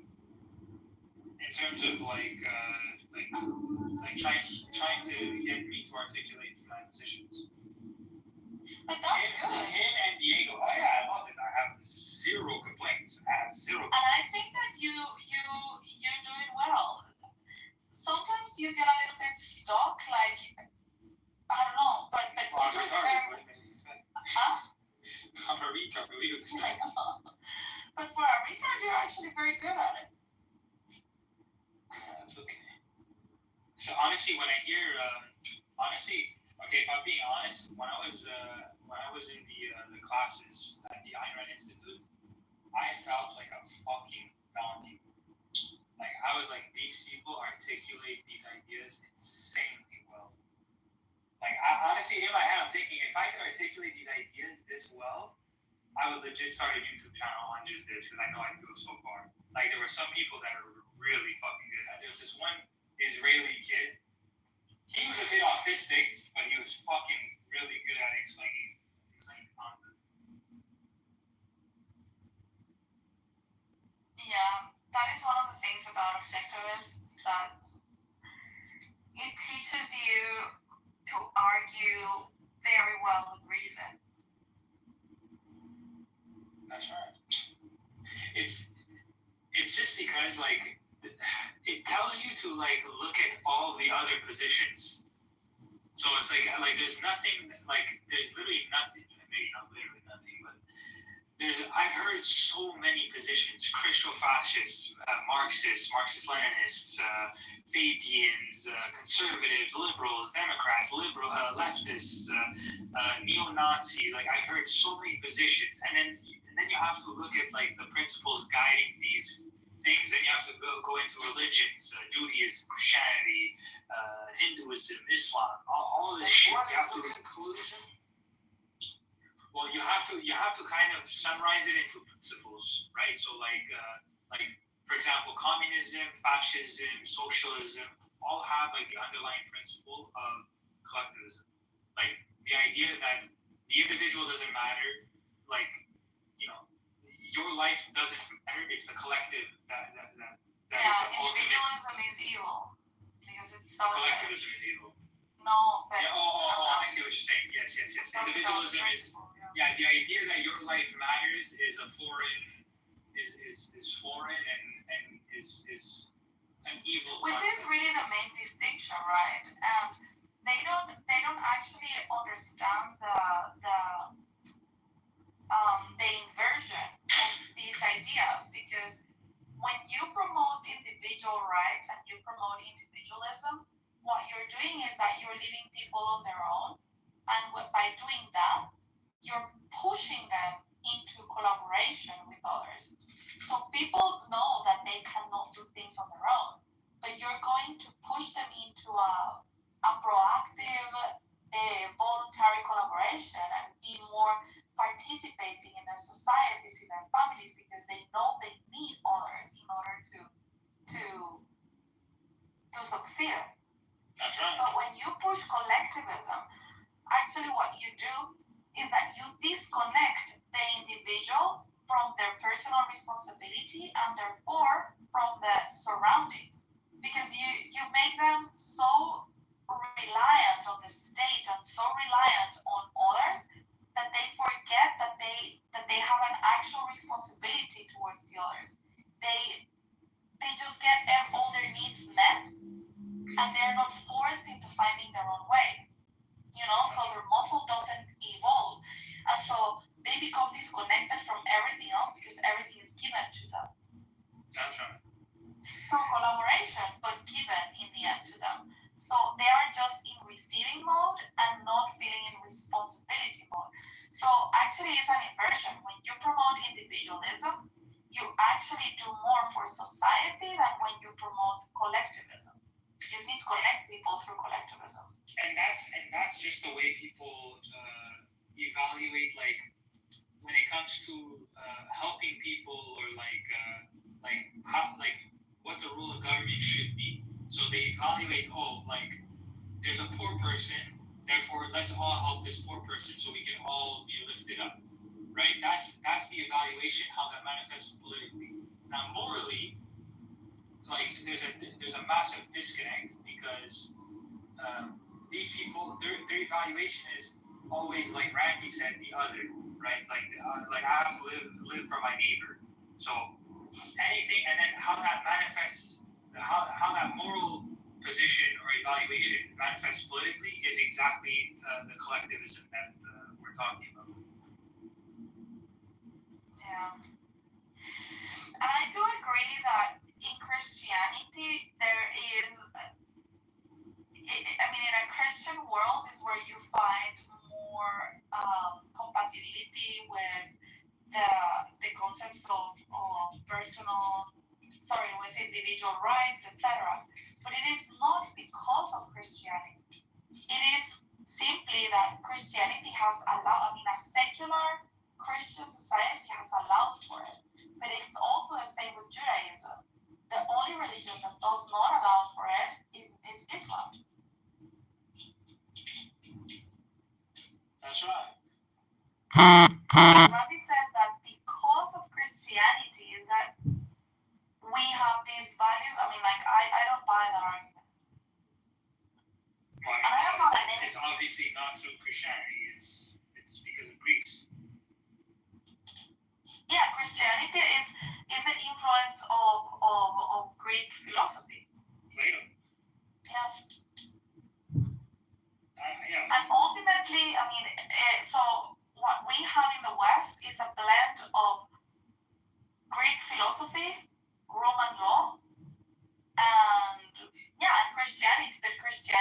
just like a redefined Greek philosophy. I think. I mean, I don't know. I wouldn't go that far, but like, honestly, there's a book. There's a book called. Fuck! I just got the PDF. It's called "Creating Christ," and then creating Christ: How Roman Emperors Invented Christianity. And if anything, I would say, well, if we're talking about the principles, we would be referring to the Ten Commandments. And that is not coming from Christ, that is coming from Moses. And Moses is Jewish law. Apparently, I don't know if this is true or not. I have to like ChatGPT this or something, but apparently there was nothing in the New Testament that wasn't already known throughout the world. So like there was no like new information that wasn't actually relevant at the time. Yeah, I think that the knowledge or the wisdom, of Christianity comes from Judaism, from the Old Testament. However, what Judaism didn't do for these principles is the expansion of them. I think Christianity played a huge role in expanding or just exporting these principles everywhere around the world. And that to me is the most important contribution of Christianity. The fact that it spread, through the West. And it was like the DHL of Greek principles. It was the transport of Greek philosophy. And that is something that no other religion has done. Well, Muslims are doing it now, but they're spreading the wrong principles. Do you think the worst shipping company? Oh, who is that? Spanish. Oh my God, Myron! Issa was asking about you. Who? Issa. Who's that? I'm in a room. It's called Autistic Objectivism. I've been live streaming it. Yeah. I'm gonna shut it all down now. Like sparring. Because why does it hurt if you go on for a few hours? These are plugged in. Usually Oh. I stack them and plug them all in. I would have just let it run, but now I don't want to lose the recording or whatever. But look, I hung up more shit. That's cool. Kahu Tech. Oh, check out that Chicago American newspaper that I bought on eBay. I just framed that. I just framed like 20 things. It took, it's a long process framing and hanging. You framed yourself?